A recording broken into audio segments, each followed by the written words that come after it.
Aroma ടിവിയുടെ എല്ലാ മാന്യ ശ്രോതാക്കൾക്കും വേഗം വരുന്ന കർത്താവായ യേശു ക്രിസ്തുവിന്റെ ധന്യതിര നാമത്തിൽ വന്ദനത്തെയും സ്വാഗതത്തെയും അറിയിക്കുന്നു.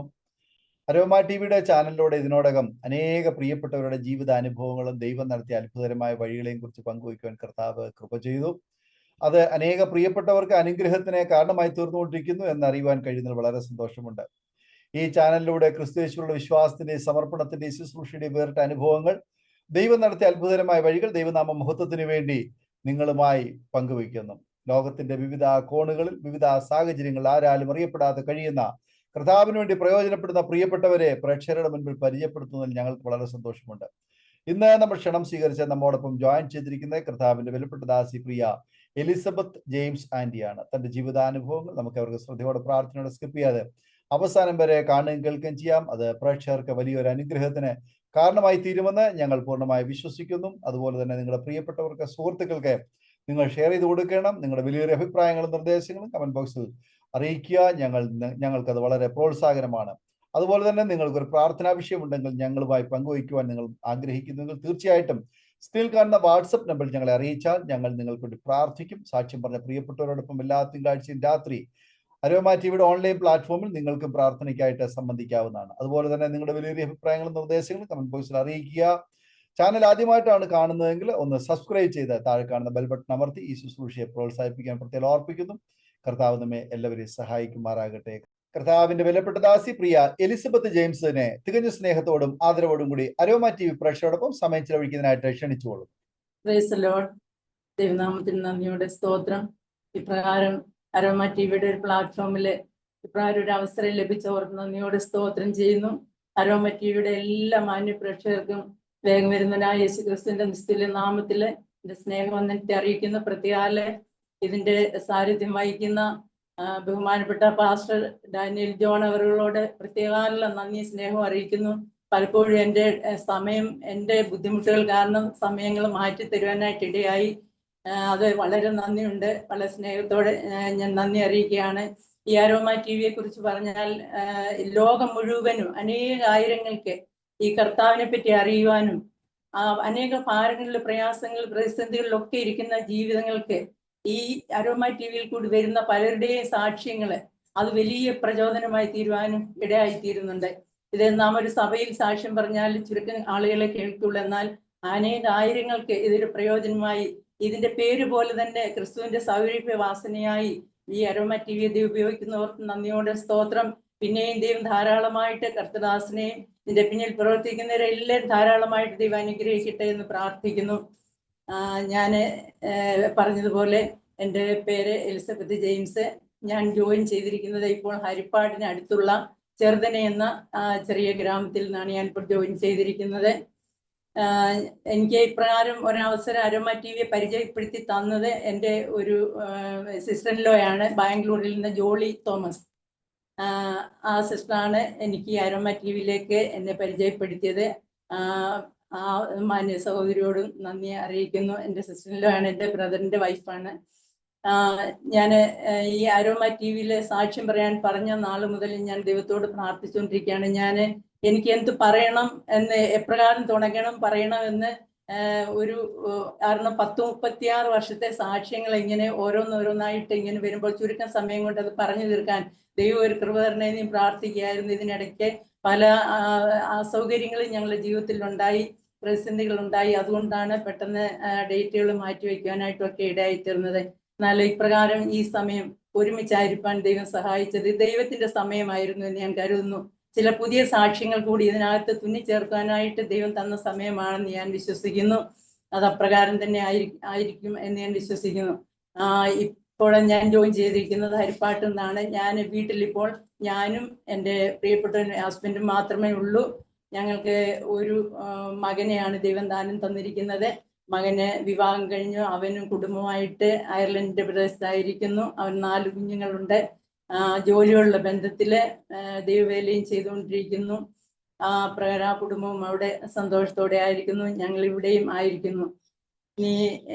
എൻ്റെ ജനിച്ചു വളർന്ന സ്ഥലം, ഞാൻ ആറന്മുള വില്ലേജിലെ മാലക്കര എന്ന് പറയുന്ന സ്ഥലത്താണ് ഞാൻ ജനിച്ചതും വളർന്നതും. ഒരു മാർത്തോമ ബാക്ക്ഗ്രൗണ്ടിൽ, ഒരു മാർത്തോമ കുടുംബത്തിലാണ് ഞാൻ ജനിച്ചത്. എന്നാൽ എൻ്റെ മാതാപിതാക്കൾ CT എബ്രഹാം, ശോശാം എബ്രഹാം ദമ്പതികളുടെ 6 മക്കളിൽ 3ാമത്തവളായിട്ടാണ് ഞാൻ ജനിച്ചത്. എൻ്റെ കുടുംബം മാർത്തോമ കുടുംബം എന്ന് ഞാൻ പറയുമ്പോഴും അതിൻ്റെ പിന്നിൽ ഒരു വലിയ കലപ്പയ്ക്ക് കൈവച്ച ശേഷം പിന്നോട്ട് പോയ ഒരു കുടുംബത്തിൻ്റെ ഒരു കണ്ണിയെന്ന് വേണം പറയുവാൻ. എൻ്റെ പിതാവിൻ്റെ കുടുംബം ബ്രദറൻ കുടുംബമായിരുന്നു. ബ്രദറൻ സഭയിലെ കുടുംബമായിരുന്നു. അക്കാലത്തെ പെന്തക്കോസ്ത് കൂട്ടായ്മകൾ അധികം ഇല്ലാതിരുന്ന സമയത്ത് ബ്രദറൻ സഭയിലായിരുന്നു അവരുടെ ആരാധന. മഹാകവി KV സൈമൺ സാറിന്റെ വീട്ടിലെ ഇടയാറുമുള്ള കുന്നുംപുറത്ത് വീട്ടിലെ സഭയിൽ ആരാധിച്ചുകൊണ്ടിരുന്ന ഒരു കുടുംബമാണ് എൻ്റെ പിതാവിൻ്റെ. എൻ്റെ പിതാവ് അവർ 4 സഹോദരങ്ങളാണ്, സഹോദരിമാരില്ല. എൻ്റെ പിതാവാണ് ഏറ്റവും മൂത്തയാള്. അവരെ ഈ ബ്രദറൻ വിശ്വാസത്തിൽ നിന്ന് മാർത്തോമയിലേക്ക് വരുവാനുണ്ടായ കാരണം അന്ന് വേർപെട്ട സമൂഹം കുറവാണ്. ഈ വിവാഹം ഒക്കെ വരുമ്പോഴത്തേക്കും വിവാഹത്തിന് കുട്ടികളെ കിട്ടുവാൻ വലിയ പ്രയാസം, അങ്ങനെയൊക്കെ വന്ന സമയത്ത് എൻ്റെ പിതാവിൻ്റെ വിവാഹത്തോടുള്ള ബന്ധത്തിലാണ് അവര് ഈ മാർത്തോമയിലേക്ക് വരുവാനായിട്ട് ഇടയായിത്തീർന്നത്. എന്നാൽ അന്ന് ഈ സത്യത്തെ അറിഞ്ഞിട്ട് എന്ത് ചെയ്യണമെന്നാലും അവിടെ നിൽക്കുവാനുള്ള ഒരു കാഴ്ചപ്പാട് ഉണ്ടായില്ല.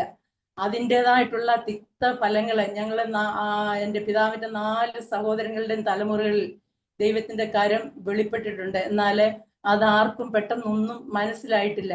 ഓരോ കുടുംബത്തിലെ ഓരോ തലമുറകളിലും മേലും ദൈവത്തിന്റെ കരം അത് വ്യാപരിച്ചിട്ടുണ്ട്. എന്നാൽ കോരഹദാൻ, അബീരാം അവര് ഭൂമി പിളർന്ന് വിഴുങ്ങിയ സമയത്ത് അവരുടെ പുത്രന്മാര് യാഗപീഠത്തിന്റെ കൊമ്പുകളെ അഭയം പ്രാപിച്ച് രക്ഷ പ്രാപിച്ചതുപോലെ ഈ 4 തലമുറകളിൽ നിന്നും ഓരോരുത്തരെയായിട്ട് ദൈവം ഓരോരോ കുടുംബങ്ങളെ വിളിച്ച് വേർതിരിച്ചിട്ടുണ്ട്. ദൈവത്തിന് സ്തോത്രം. അപ്രകാരം എൻ്റെ കുടുംബത്തിൽ നിന്നും എന്നെയും ദൈവം വിളിച്ച് വേർതിരിക്കുവാനായിട്ട് ഇടയായി തീർന്നു. ഞാൻ ജനിച്ചത് മാലക്കരയാണ്, പഠിച്ചത് എടയാർമുള എബ്രഹാം മാർത്തോമ മെമ്മോറിയൽ ഹൈസ്കൂളിലാണ് എൻ്റെ വിദ്യാഭ്യാസം. അവിടെ നിന്നും വിദ്യാഭ്യാസം കഴിഞ്ഞിട്ട് ഞാൻ കോളേജിൽ ചേർന്നു. അവിടെ കോളേജിൽ ചേർന്നിട്ട് തുടർന്ന് ഞാൻ പഠിക്കാതെ തന്നെ എനിക്ക് പെട്ടെന്ന് ഒരു പ്രൊഫഷണൽ കോഴ്സ് വേണമെന്നുള്ള വലിയ ആഗ്രഹമായിരുന്നു എനിക്ക്. എൻ്റെ പിതാവ് എപ്പോഴും വീട്ടിലില്ല, ജോലിയുള്ള ബന്ധത്തിൽ എപ്പോഴും വെളിയിലായിരിക്കും. തീർന്ന ആളുകൾ ഗൾഫിന്റെ പ്രദേശത്തായിരുന്നു. ആ സമയമൊക്കെ ഞങ്ങൾ കുട്ടികളായിരുന്നപ്പോഴേ എൻ്റെ മാതാവാണ് ഞങ്ങളെ വളർത്തി ഞങ്ങളുടെ ആത്മീയ ഭൗതിക കാര്യങ്ങളിലെല്ലാം വ്യാപൃതയായി ഞങ്ങളെ വളർത്തിക്കൊണ്ടുവന്നത്. മാർത്തോമ സഭയുടെ എൻ്റെ മാതാവ് ഓർത്തഡോക്സുകാരിയാണ്. ഓർത്തഡോക്സിൽ നിന്നാണ് എൻ്റെ മാതാവിനെ വിവാഹം കഴിച്ചുകൊണ്ടുവന്നത്. എന്നാൽ അവിടെ വിവാഹം ചെയ്ത് വന്ന നാൾ മുതൽ എൻ്റെ മാതാവ് ഒരു നല്ല പ്രാർത്ഥനാ ജീവിതമുള്ള ഒരു മാതാവായിരുന്നു. നല്ല പ്രാർത്ഥനാ ജീവിതം എന്ന് പറഞ്ഞാൽ ഞങ്ങളെ നല്ല പത്യോപദേശത്തിലൊക്കെ വളർത്തിയെടുക്കുവാൻ വളരെയധികം ശുഷ്കാന്തി കാണിച്ചിരുന്ന ഒരു മാതാവാണ്. ഞങ്ങളുടെ ചെറുപ്രായത്തിൽ ഞങ്ങൾ എല്ലാവരെയും സൺഡേ സ്കൂളിൽ അയക്കുവാനും പ്രാർത്ഥിക്കുവാനും ഞങ്ങളെ എല്ലാ കൂട്ടായ്മകളിലും പങ്കെടുപ്പിക്കുവാനും ഒക്കെ മാതാവ് വളരെ ശ്രദ്ധിച്ചിരുന്നു.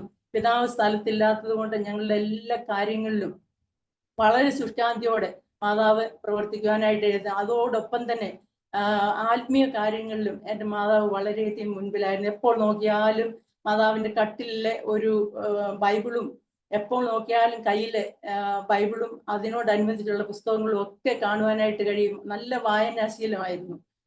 അത് എല്ലാവർക്കും, ഞങ്ങളെ സഹോദരങ്ങളിൽ എല്ലാവർക്കും ട്യൂഷനും മറ്റും എടുക്കുമ്പോഴും എനിക്ക് എൻ്റെ മാതാവായിരുന്നു എൻ്റെ ഗുരു. എൻ്റെ ഗുരുവും ആത്മീയ ഗുരുവും ഒക്കെ എൻ്റെ മാതാവ് തന്നെയായിരുന്നു. അങ്ങനെ സൺഡേ സ്കൂൾ മാർത്തോമ സഭയുടെ എല്ലാ ചട്ടങ്ങളും പാലിച്ച് അവര് നല്ല ആത്മീയ ജീവിതം നയിച്ച് ഇങ്ങനെ വന്നിരുന്നതാണ് ഞാൻ സൺഡേ സ്കൂളിൽ പഠിക്കുകയും സൺഡേ സ്കൂൾ പഠിപ്പിക്കുകയും എല്ലാ കാര്യങ്ങളിലും വളരെ ശുഷ്കാന്തിയോടെ നിൽക്കുകയും ഒക്കെ ചെയ്തിട്ടുണ്ട്. എന്നാൽ ഞങ്ങൾ 6 പേരാണ്. 6 പേര്. എൻ്റെ ഏറ്റവും മൂത്ത ബ്രദറ് MLT ആയിരുന്നു. പുള്ളിക്കാരന് ലാബ് ടെക്നീഷ്യനാണ്. അത് വളരെ വർഷങ്ങളെ ഗൾഫിന്റെ പ്രദേശത്തായിരുന്നു. വീണ്ടും തിരിച്ച് നാട്ടിൽ വന്ന് സെറ്റിലായി കഴിഞ്ഞിട്ട് ഈ കഴിഞ്ഞ 26 ജനുവരിയിൽ ലോകത്തുനിന്ന് മാറ്റപ്പെട്ടു. അതിന് താഴെയുള്ള ആള് സഹോദരിയാണ്. അവർ അഹമ്മദാബാദില് സെറ്റിലായിരിക്കുന്നു. സഹോദരി നേഴ്സായിരുന്നു. സഹോദരിയുടെ ഭർത്താവ് റെയിൽവേയില് ജോലി ചെയ്യുന്ന ആളായ റെയിൽവേ ജോലിയായിരുന്നു. അവര് ഇപ്പോൾ റിട്ടയർഡ് ആയിട്ട് അഹമ്മദാബാദിൽ സെറ്റിലായിരിക്കുവാണ്. അതിന് താഴെയുള്ള ആള് തിരുവല്ല മാർത്തോമ കോളേജിലെ ഇംഗ്ലീഷ് ഡിപ്പാർട്ട്മെന്റിലെ പ്രൊഫസറായിരുന്നു. വർഗീസ് മാലക്കര എന്ന് പറഞ്ഞാൽ അറിയും. അതിന് താഴെ ഇരട്ടകളായിരുന്നു, ട്വിൻസ് ആയിരുന്നു. അവര് ഒരാണും ഒരു പെണ്ണും. അവര് ഒരാള് PG കഴിഞ്ഞിട്ട് ടീച്ചറായിട്ട് കുറച്ച് നാള് അവള് വർക്ക് ചെയ്തു. ബ്രദർ ആണെങ്കിൽ സിവിൽ എഞ്ചിനീയറിംഗ് പഠിച്ച് അതെല്ലാം കഴിഞ്ഞിട്ട് ഗൾഫിലേക്ക് പോയി. വളരെ ദീർഘനാളുകൾ അവരും കുടുംബമായിട്ട് അവിടെ ആയിരുന്നു. ഇപ്പോൾ അവർ നാട്ടിൽ വന്ന് സെറ്റിൽ ആയിരിക്കുന്നു. ഈ എല്ലാവർക്കും മക്കൾ ഉണ്ട്. എല്ലാവരും ഓരോ നിലകളിൽ പഠിക്കുകയും പ്രവർത്തിക്കുകയും ഒക്കെ ചെയ്തുകൊണ്ടിരിക്കുന്നു. ഇതാണ് എൻ്റെ വീടിന്റെ എൻ്റെ ജനിച്ചു വളർന്ന ഒരു സാഹചര്യം. എന്നാലും ഞാൻ മാർത്തോമ കുടുംബത്തിൽ ജനിച്ചു വളർന്നു എന്ന് ഞാൻ പറഞ്ഞല്ലോ. എന്നാൽ എൻ്റെ ഒരു സ്വഭാവം, എൻ്റെ അമ്മ മാർത്തോമ ഓർത്തഡോക്സുകാരിയായിരുന്നല്ലോ. ഞാൻ അധിക സമയം എൻ്റെ അമ്മയുടെ വീട്ടിലാണ് ചിലവഴിച്ചിരുന്നത്. അമ്മയുടെ വീട്ടിൽ നിന്ന് പഠിക്കുകയും ഒക്കെ ചെയ്യുന്ന ആ സമയത്തൊക്കെ ഞാൻ ഓർത്തഡോക്സ് പള്ളിയിൽ പോകും. അമ്മയുടെ ഒരു കസിൻ ബ്രദർ ഓർത്തഡോക്സിലെ ഒരു കോറപ്പിസ്കോപ്പയാണ്. അപ്പം വീട്ടിൽ പോകുമ്പോഴെല്ലാം ഞാൻ ഓർത്തഡോക്സുകാരിയാണ്. വീട്ടിൽ നിന്ന് മടങ്ങി ഇവിടെ വരുമ്പോൾ ഇവിടെ ഞാൻ മാർത്തോമാക്കാരിയാണ്. എന്നാൽ കൂട്ടുകാരോടൊപ്പം വെളിയിലെല്ലാം പോയി പഠിക്കാൻ പോയി കഴിയുമ്പോൾ ക്ഷേത്രങ്ങളിലും കൂട്ടുകാരോടൊപ്പം പോകും. ഇങ്ങനെ ക്രിസ്ത്യാനി എന്ന് പറഞ്ഞാൽ ഏത് ആണ് ദൈവം, ഏതാണ് യഥാർത്ഥ സത്യ ദൈവം എന്നുള്ള അറിയാതെ കാണുന്നതിൻ്റെ ഒക്കെ മുൻപിൽ മുട്ടുമടക്കുന്ന ഒരു അനുഭവം എൻ്റെ ജീവിതത്തിൽ ഉണ്ടായിരുന്നു. എന്നാൽ ചെറുപ്പകാലത്ത് തന്നെ വളരെ കൺവെൻഷനുകൾ, അന്ന് ഞങ്ങളുടെ നാട്ടിലെ പെന്തക്കോസ്ത് വിശ്വാസികൾ കുറവാണ് ഉണ്ടായിരുന്നത്. TPM കുടുംബങ്ങളാണ്, 2-3 കുടുംബങ്ങളാണ്. അവിടെ ആണ്ടുതോറും കൺവെൻഷനുകൾ നടത്തും. ആ കൺവെൻഷനുകളിലൊക്കെ പോയിട്ട് എൻ്റെ ബാല്യപ്രായത്തില് അവിടെ എല്ലാ കൺവെൻഷനിലും പോകും. അവിടെ പോയിട്ട് രക്ഷിക്കപ്പെടുവാനുള്ള ആഹ്വാനം ഉണ്ടാകുമ്പോൾ ഞാനും കൈവക്കും, മുമ്പോട്ട് ചെല്ലും, പ്രാർത്ഥിപ്പിക്കും. ഞാൻ വീട്ടിൽ വരുമ്പോൾ എന്നോട് ചോദിക്കും, നീ എന്തിനാ കൈവക്കുകയെന്ന് ചോദിക്കും. അപ്പോൾ ഞാൻ പറയും, രക്ഷിക്കപ്പെടുവാനാ കൈവക്കുക. എന്നാൽ അതൊക്കെ ബാല്യപ്രായത്തിലായിരുന്നുവെങ്കിലും ദൈവം ഇതൊക്കെയും കുറിച്ച് വെച്ചിരുന്നു. എല്ലാ കൺവെൻഷനുകളിലും എല്ലാ ആത്മീയ കാര്യങ്ങളിൽ പോകുവാൻ വളരെയധികം താല്പര്യമുണ്ടായിരുന്നു. എൻ്റെ വിദ്യാഭ്യാസം കഴിഞ്ഞ് ഞാൻ എൻ്റെ പ്രൊഫഷണൽ വിദ്യാഭ്യാസം സ്റ്റെനോഗ്രാഫിയും സെക്രട്ടറിയൽ കോഴ്സുമാണ് ഞാൻ എടുത്തത്. അങ്ങനെ എനിക്ക് ബാംഗ്ലൂരിന്റെ പ്രദേശത്തേക്ക് വിദ്യാഭ്യാസം കഴിഞ്ഞ് ജോലിയുള്ള ബന്ധത്തിൽ കടന്നുപോയി. ഒരു നല്ല ലീഡിംഗ് കമ്പനിയിൽ എനിക്ക് ജോലി ലഭിക്കുവാനിടയായി തീർന്നു. ഇലക്ട്രിക് ക്രെയിനുകളും ഹോയിസ്റ്റുകളും ഉണ്ടാക്കി എക്സ്പോർട്ട് ചെയ്യുന്ന ഒരു ഫാക്ടറിയുടെ പർച്ചേസ് സെയിൽസ് ഡിപ്പാർട്ട്മെന്റിൽ എനിക്ക് ജോലി ലഭിച്ചു. വളരെയധികം എൻജോയ് ചെയ്ത ജോലിയാണ്. ആദ്യം എനിക്ക് അവിടെ ഒരു സ്കൂളിൽ ജോലി ലഭിച്ചു. അത് കളഞ്ഞിട്ട് ഞാൻ ഇതിൽ ജോയിൻ ചെയ്യാനായിട്ട് ഇടയായിത്തീർന്നു. അങ്ങനെ ഞാൻ ബാംഗ്ലൂർ ജോലി ചെയ്തുകൊണ്ടിരിക്കുന്ന സമയത്താണ് ഞാൻ നാട്ടിലേക്ക് കടന്നു വന്നത്. ആ സമയമാണ് എൻ്റെ വിവാഹത്തിൻ്റെതായിട്ടുള്ള ആലോചനകൾ നടക്കുന്നതും. ഇവിടെ ഹരിപ്പാടിനടുത്തുള്ള ഈ ചെറുതന എന്ന സ്ഥലത്ത് നിന്നും എൻ്റെ പ്രിയപ്പെട്ടവൻ അവിടെ വന്ന് ഞങ്ങളുടെ വിവാഹം നടക്കുവാനായിട്ട് ഇടയായിത്തീർന്നു. 1987 സെപ്റ്റംബർ 14 ആയിരുന്നു ഞങ്ങളുടെ വിവാഹം നടന്നത്. അങ്ങനെ വിവാഹം കഴിച്ചു. മാർത്തോമാ കുടുംബത്തിൽ നിന്ന് ഞാൻ വീണ്ടും ഓർത്തഡോക്സിന്റെ, പ്രിയപ്പെട്ടവൻ ഓർത്തഡോക്സ് കുടുംബമാണ്. വീണ്ടും ഞാൻ ഓർത്തഡോക്സിലേക്ക് തന്നെ വരുവാനായിട്ട് ഇടയായി. എന്നാൽ ഞാൻ ബാംഗ്ലൂരിൽ ജോലി ചെയ്യുന്ന സമയത്ത് എൻ്റെ ഒരു എക്സിക്യൂട്ടീവ് ഉണ്ടായിരുന്നു, ഡിസൈൻ എഞ്ചിനീയർ. ആ സിസ്റ്റർ എപ്പോഴും ഞാൻ അടുത്ത് ചെന്ന് ഡിറ്റേഷനുകൾക്കും ഒക്കെ ചെല്ലുമ്പോൾ എന്നോട് പറയുമായിരുന്നു, എലിസബത്തിനെ കൊണ്ട് ദൈവത്തിന് ആവശ്യമുണ്ടെന്ന്. അപ്പോഴൊക്കെ എനിക്ക് കേൾക്കുമ്പോൾ വളരെയധികം ദേഷ്യം തോന്നും. അപ്പോഴൊക്കെ ഞാൻ പറയും, എന്നെ വിളിക്കുമ്പോൾ ഞാൻ പൊക്കോളാം മാഡം എന്ന് പറയും. അങ്ങനെ ദൈവത്തിന്റെ ശബ്ദം പലപ്പോഴും എങ്ങനെ കേൾക്കുവാൻ ഇടയായിട്ടുണ്ടെങ്കിലും അതൊക്കെയും തട്ടിക്കളഞ്ഞിട്ട് ഉള്ള ഒരു അനുഭവമായിരുന്നുള്ളത്. എന്നാൽ ഈ ഓർത്തഡോക്സിലേക്ക് കടന്നു വന്നപ്പോൾ ആ ജീവിതത്തിൽ ഉണ്ടായിരുന്ന ആ ഒരു വെളിച്ചം കൂടി പോയി. ഇവിടെ വന്നു കർമാചാരങ്ങളുടെ പുറകെയായി. ഇവിടെ അങ്ങനെ ഞങ്ങള് വിവാഹം കഴിഞ്ഞ് വന്നു. 88 ഡിസംബർ 16 ആയപ്പോൾ ഞങ്ങൾക്ക് ദൈവം ഒരു പൈതലിനെ തന്നു. മോനെ ജനിച്ച് ഒരു 3 മാസം പ്രായം ആയപ്പോൾ എന്നോട് ഡോക്ടർ പറഞ്ഞു, മോന്റെ ഹാർട്ടിന് ഒരു ഹോൾ ഉള്ളതായിട്ട് പറഞ്ഞു. അപ്പോഴത് കേട്ടപ്പോൾ വളരെയധികം പ്രയാസം ഉണ്ടായി. അപ്പോഴിവിടെ വന്ന് ഞങ്ങൾ വീണ്ടും ഡോക്ടർമാരെ കാണുവാനും ഹോസ്പിറ്റലിൽ കയറിറങ്ങുവാനും തുടങ്ങി. അതോടൊപ്പം നേർച്ച കാഴ്ചകളും ഒക്കെ വളരെയധികം ചെയ്യുവാനായിട്ടിടയായി. എന്നാൽ പൈതലുമായിരുന്നു വളരെയധികം പ്രയാസങ്ങൾ ആ സമയങ്ങളിൽ ഉണ്ടായിരുന്നു. അങ്ങനെ ഞങ്ങൾ പോയിക്കൊണ്ടിരിക്കുന്ന ആ സമയത്ത് മോനൊരു 1 വയസ്സ് കഴിഞ്ഞ സമയത്താണ് പ്രിയപ്പെട്ടവൻ, അന്ന് വിവാഹ സമയത്തെല്ലാം സൗദിയിലായിരുന്നു. എന്നാൽ ഒരു മാർച്ച് മാസത്തിൽ സൗദിയിലേക്ക് തിരിച്ചു പോകേണ്ട സമയത്ത് 1990 ഫെബ്രുവരി മാസം 11 രാത്രി 12 മണിയായപ്പോൾ പെട്ടെന്ന് ഞാൻ എഴുന്നേറ്റ് ശബ്ദം കേട്ട് എഴുന്നേൽക്കുമ്പോൾ പ്രിയപ്പെട്ടവൻ നിലത്ത് കിടന്ന് ഉരുളുന്നതാണ് ഞാൻ കാണുന്നത്. അപ്പോൾ ഒന്നും മനസ്സിലായില്ല, എന്താണ് സംഭവിച്ചതൊന്നും മനസ്സിലായില്ല. അദ്ദേഹത്തിന് കഠിനമായ നെഞ്ചുവേദന അനുഭവപ്പെടാനായിട്ട് തുടങ്ങി. അപ്പോൾ ആ സമയത്ത് എത്രയും വർഷത്തിന് മുൻപുള്ള സമയം നമുക്കറിയാമല്ലോ, ട്രീറ്റ്മെന്റുകളൊന്നും പെട്ടെന്ന് ലഭിക്കുവാനും ഡോക്ടേഴ്സിനെ ഒന്നും പെട്ടെന്ന് കിട്ടുവാനും ഒന്നും പെട്ടെന്ന് അന്ന് ഉള്ള ഒരു സൗകര്യം ഇല്ല. അത് ഞങ്ങൾ പാർക്കുന്ന സ്ഥലത്തുനിന്ന് ഒരു വണ്ടി കിട്ടിയിട്ട് ഹോസ്പിറ്റലിൽ എത്താൻ വളരെയധികം സമയമെടുക്കും. അങ്ങനെ ആയപ്പോൾ അടുത്ത് തന്നെ ഉണ്ടായിരുന്ന ഒരു കമ്പൗണ്ടർ ഉണ്ടായിരുന്നു. അദ്ദേഹം വന്നു നോക്കി, ഇത് ഗ്യാസിന്റെ ആണെന്ന് പറഞ്ഞ് ഇഞ്ചക്ഷനൊക്കെ കൊടുത്തു. എന്നാൽ പ്രിയപ്പെട്ടവന്റെ ശരീരത്തിൽ നിന്ന് ജീവൻ നഷ്ടപ്പെട്ടുകൊണ്ടിരിക്കുന്ന ഒരവസ്ഥയിലേക്ക് പോയിക്കൊണ്ടിരിക്കുകയായിരുന്നു. എന്നാൽ പെട്ടെന്ന് തന്നെ ഹോസ്പിറ്റലിൽ എത്തിക്കണമെന്നുള്ള ആ ഒരു ഘട്ടമെത്തി. അപ്പോഴേക്കും എല്ലാവരും പോയി, നാലുപാടും പോയി വണ്ടിയൊക്കെ നോക്കി തിരിച്ചു വന്നപ്പോൾ അന്ന് ഇലക്ഷൻ നടന്നുകൊണ്ടിരിക്കുന്ന സമയമാണ്. ഇവിടെ നിൽക്കുന്ന ഒരു MLA യുടെ വണ്ടി റോഡിൽ കാർ പാർക്ക് ചെയ്തിരുന്നു. അദ്ദേഹം വണ്ടി വിട്ടു തന്നു, പ്രിയപ്പെട്ടനെ ഹോസ്പിറ്റലിലേക്ക് എത്തിച്ചു. ഹോസ്പിറ്റലിൽ എത്തിച്ച് ഹരിപ്പാട് ഹോസ്പിറ്റലിലേക്ക് എത്തിച്ചു കഴിഞ്ഞപ്പോൾ അവിടെ ചെന്നപ്പോൾ ഡോക്ടർമാർ നോക്കിയിട്ട് പറഞ്ഞു, 10 മിനിറ്റിനുള്ളിൽ ആലപ്പുഴ മെഡിക്കൽ കോളേജിൽ എത്തിക്കാമെങ്കിൽ ഒരു പക്ഷേ രക്ഷപ്പെടും. 10 മിനിറ്റിനുള്ളിൽ ഒരിക്കലും ആലപ്പുഴ മെഡിക്കൽ കോളേജിൽ എത്തിക്കാനായിട്ട് സാധ്യമല്ല. എന്നാൽ ആ സമയത്ത് ആ വണ്ടി തന്നുവിട്ട MLA അദ്ദേഹം ഹോസ്പിറ്റലിലേക്ക് തന്നെ തിരിച്ചു വന്നു. വണ്ടി തിരിച്ചു വന്നിട്ട് അദ്ദേഹത്തിന് അറിയാവുന്ന ഒരു ഹോസ്പിറ്റലിലേക്ക് പ്രിയപ്പെട്ടനെ കൊണ്ടുപോകാനായിട്ട് ഇടയായിത്തീർന്നു. അവിടെ ICU കാര്യങ്ങളൊക്കെ ഉണ്ട്. എന്നാലും ആ സമയത്തും ഹാർട്ടിന്റെ ഒരു പ്രശ്നമാണെന്നൊന്നും ഡോക്ടർമാർ കണ്ടുപിടിക്കാൻ വളരെ സമയം എടുക്കേണ്ടി വന്നു. അങ്ങനെ ഹോസ്പിറ്റലിൽ എത്തിച്ചപ്പോഴേക്കും പ്രിയപ്പെട്ടന്റെ പകുതി ജീവൻ പോയി കഴിഞ്ഞിരുന്നു എന്ന് വേണം പറയാൻ. അപ്പോൾ പെട്ടെന്ന് അവരെ ICUലാക്കിയിട്ട് ഡോക്ടർമാര് ആദ്യം 24 മണിക്കൂർ പറഞ്ഞു, പിന്നെ 40 മണിക്കൂർ പറഞ്ഞു. പ്രിയപ്പെട്ടന് ബോധം നഷ്ടപ്പെട്ട അവസ്ഥയിലായി. 5 ദിവസമായിട്ടും കണ്ണു തുറക്കുന്നില്ല, യാതൊരു മരുന്നിനോടൊന്നും പ്രതികരിക്കുന്നില്ല. അങ്ങനത്തെ ഒരു അവസ്ഥയിലായി. ആ സമയത്ത് 5-ാം ദിവസം അദ്ദേഹം പെട്ടെന്ന് കണ്ണു തുറന്നപ്പോഴേക്കും ഓക്സിജനും മറ്റുള്ള കാര്യങ്ങളൊക്കെ ഇങ്ങനെ ഘടിപ്പിച്ച് ഇട്ടിരിക്കുന്ന സമയം കണ്ണു തുറന്ന് ചുറ്റിനും നോക്കിയിട്ട് അടുത്ത് നിന്ന് ഒരു സിസ്റ്ററെ വിളിച്ചു, ഒരു പേന ആൻഡ് പേപ്പറും വേണമെന്ന് പറഞ്ഞു. അപ്പൊ അവർ പെട്ടെന്ന് ആലോചിച്ച്, പെട്ടെന്ന് ഇത്ര ബോധമില്ലാതെ ഇത്ര ദിവസം കിടന്ന ആള് പേപ്പറും പേനയും എന്തിനാ ചോദിക്കുന്നത്, എന്തെങ്കിലും എഴുതി വെക്കാനാണോ എന്തിനാണെന്ന് ഓർത്ത് അവർ പെട്ടെന്ന് പേപ്പറും പേനയും എടുത്തുകൊണ്ട് കൊടുത്തു.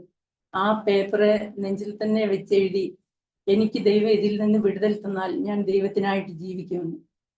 അങ്ങനെ എഴുതി ആ പേപ്പർ ആ സിസ്റ്ററുടെ കയ്യിൽ കൊടുത്തു. ഇത് പുറത്ത് കൊടുക്കാൻ പറഞ്ഞു. ആ സിസ്റ്റർ കൊണ്ടുവന്ന് ഇത് പുറത്ത് കൊണ്ടുവന്ന് തന്ന്. എൻ്റെ ഹസ്ബൻഡിന്റെ മൂത്ത സഹോദരി വിശ്വാസത്തിലായിരുന്നു.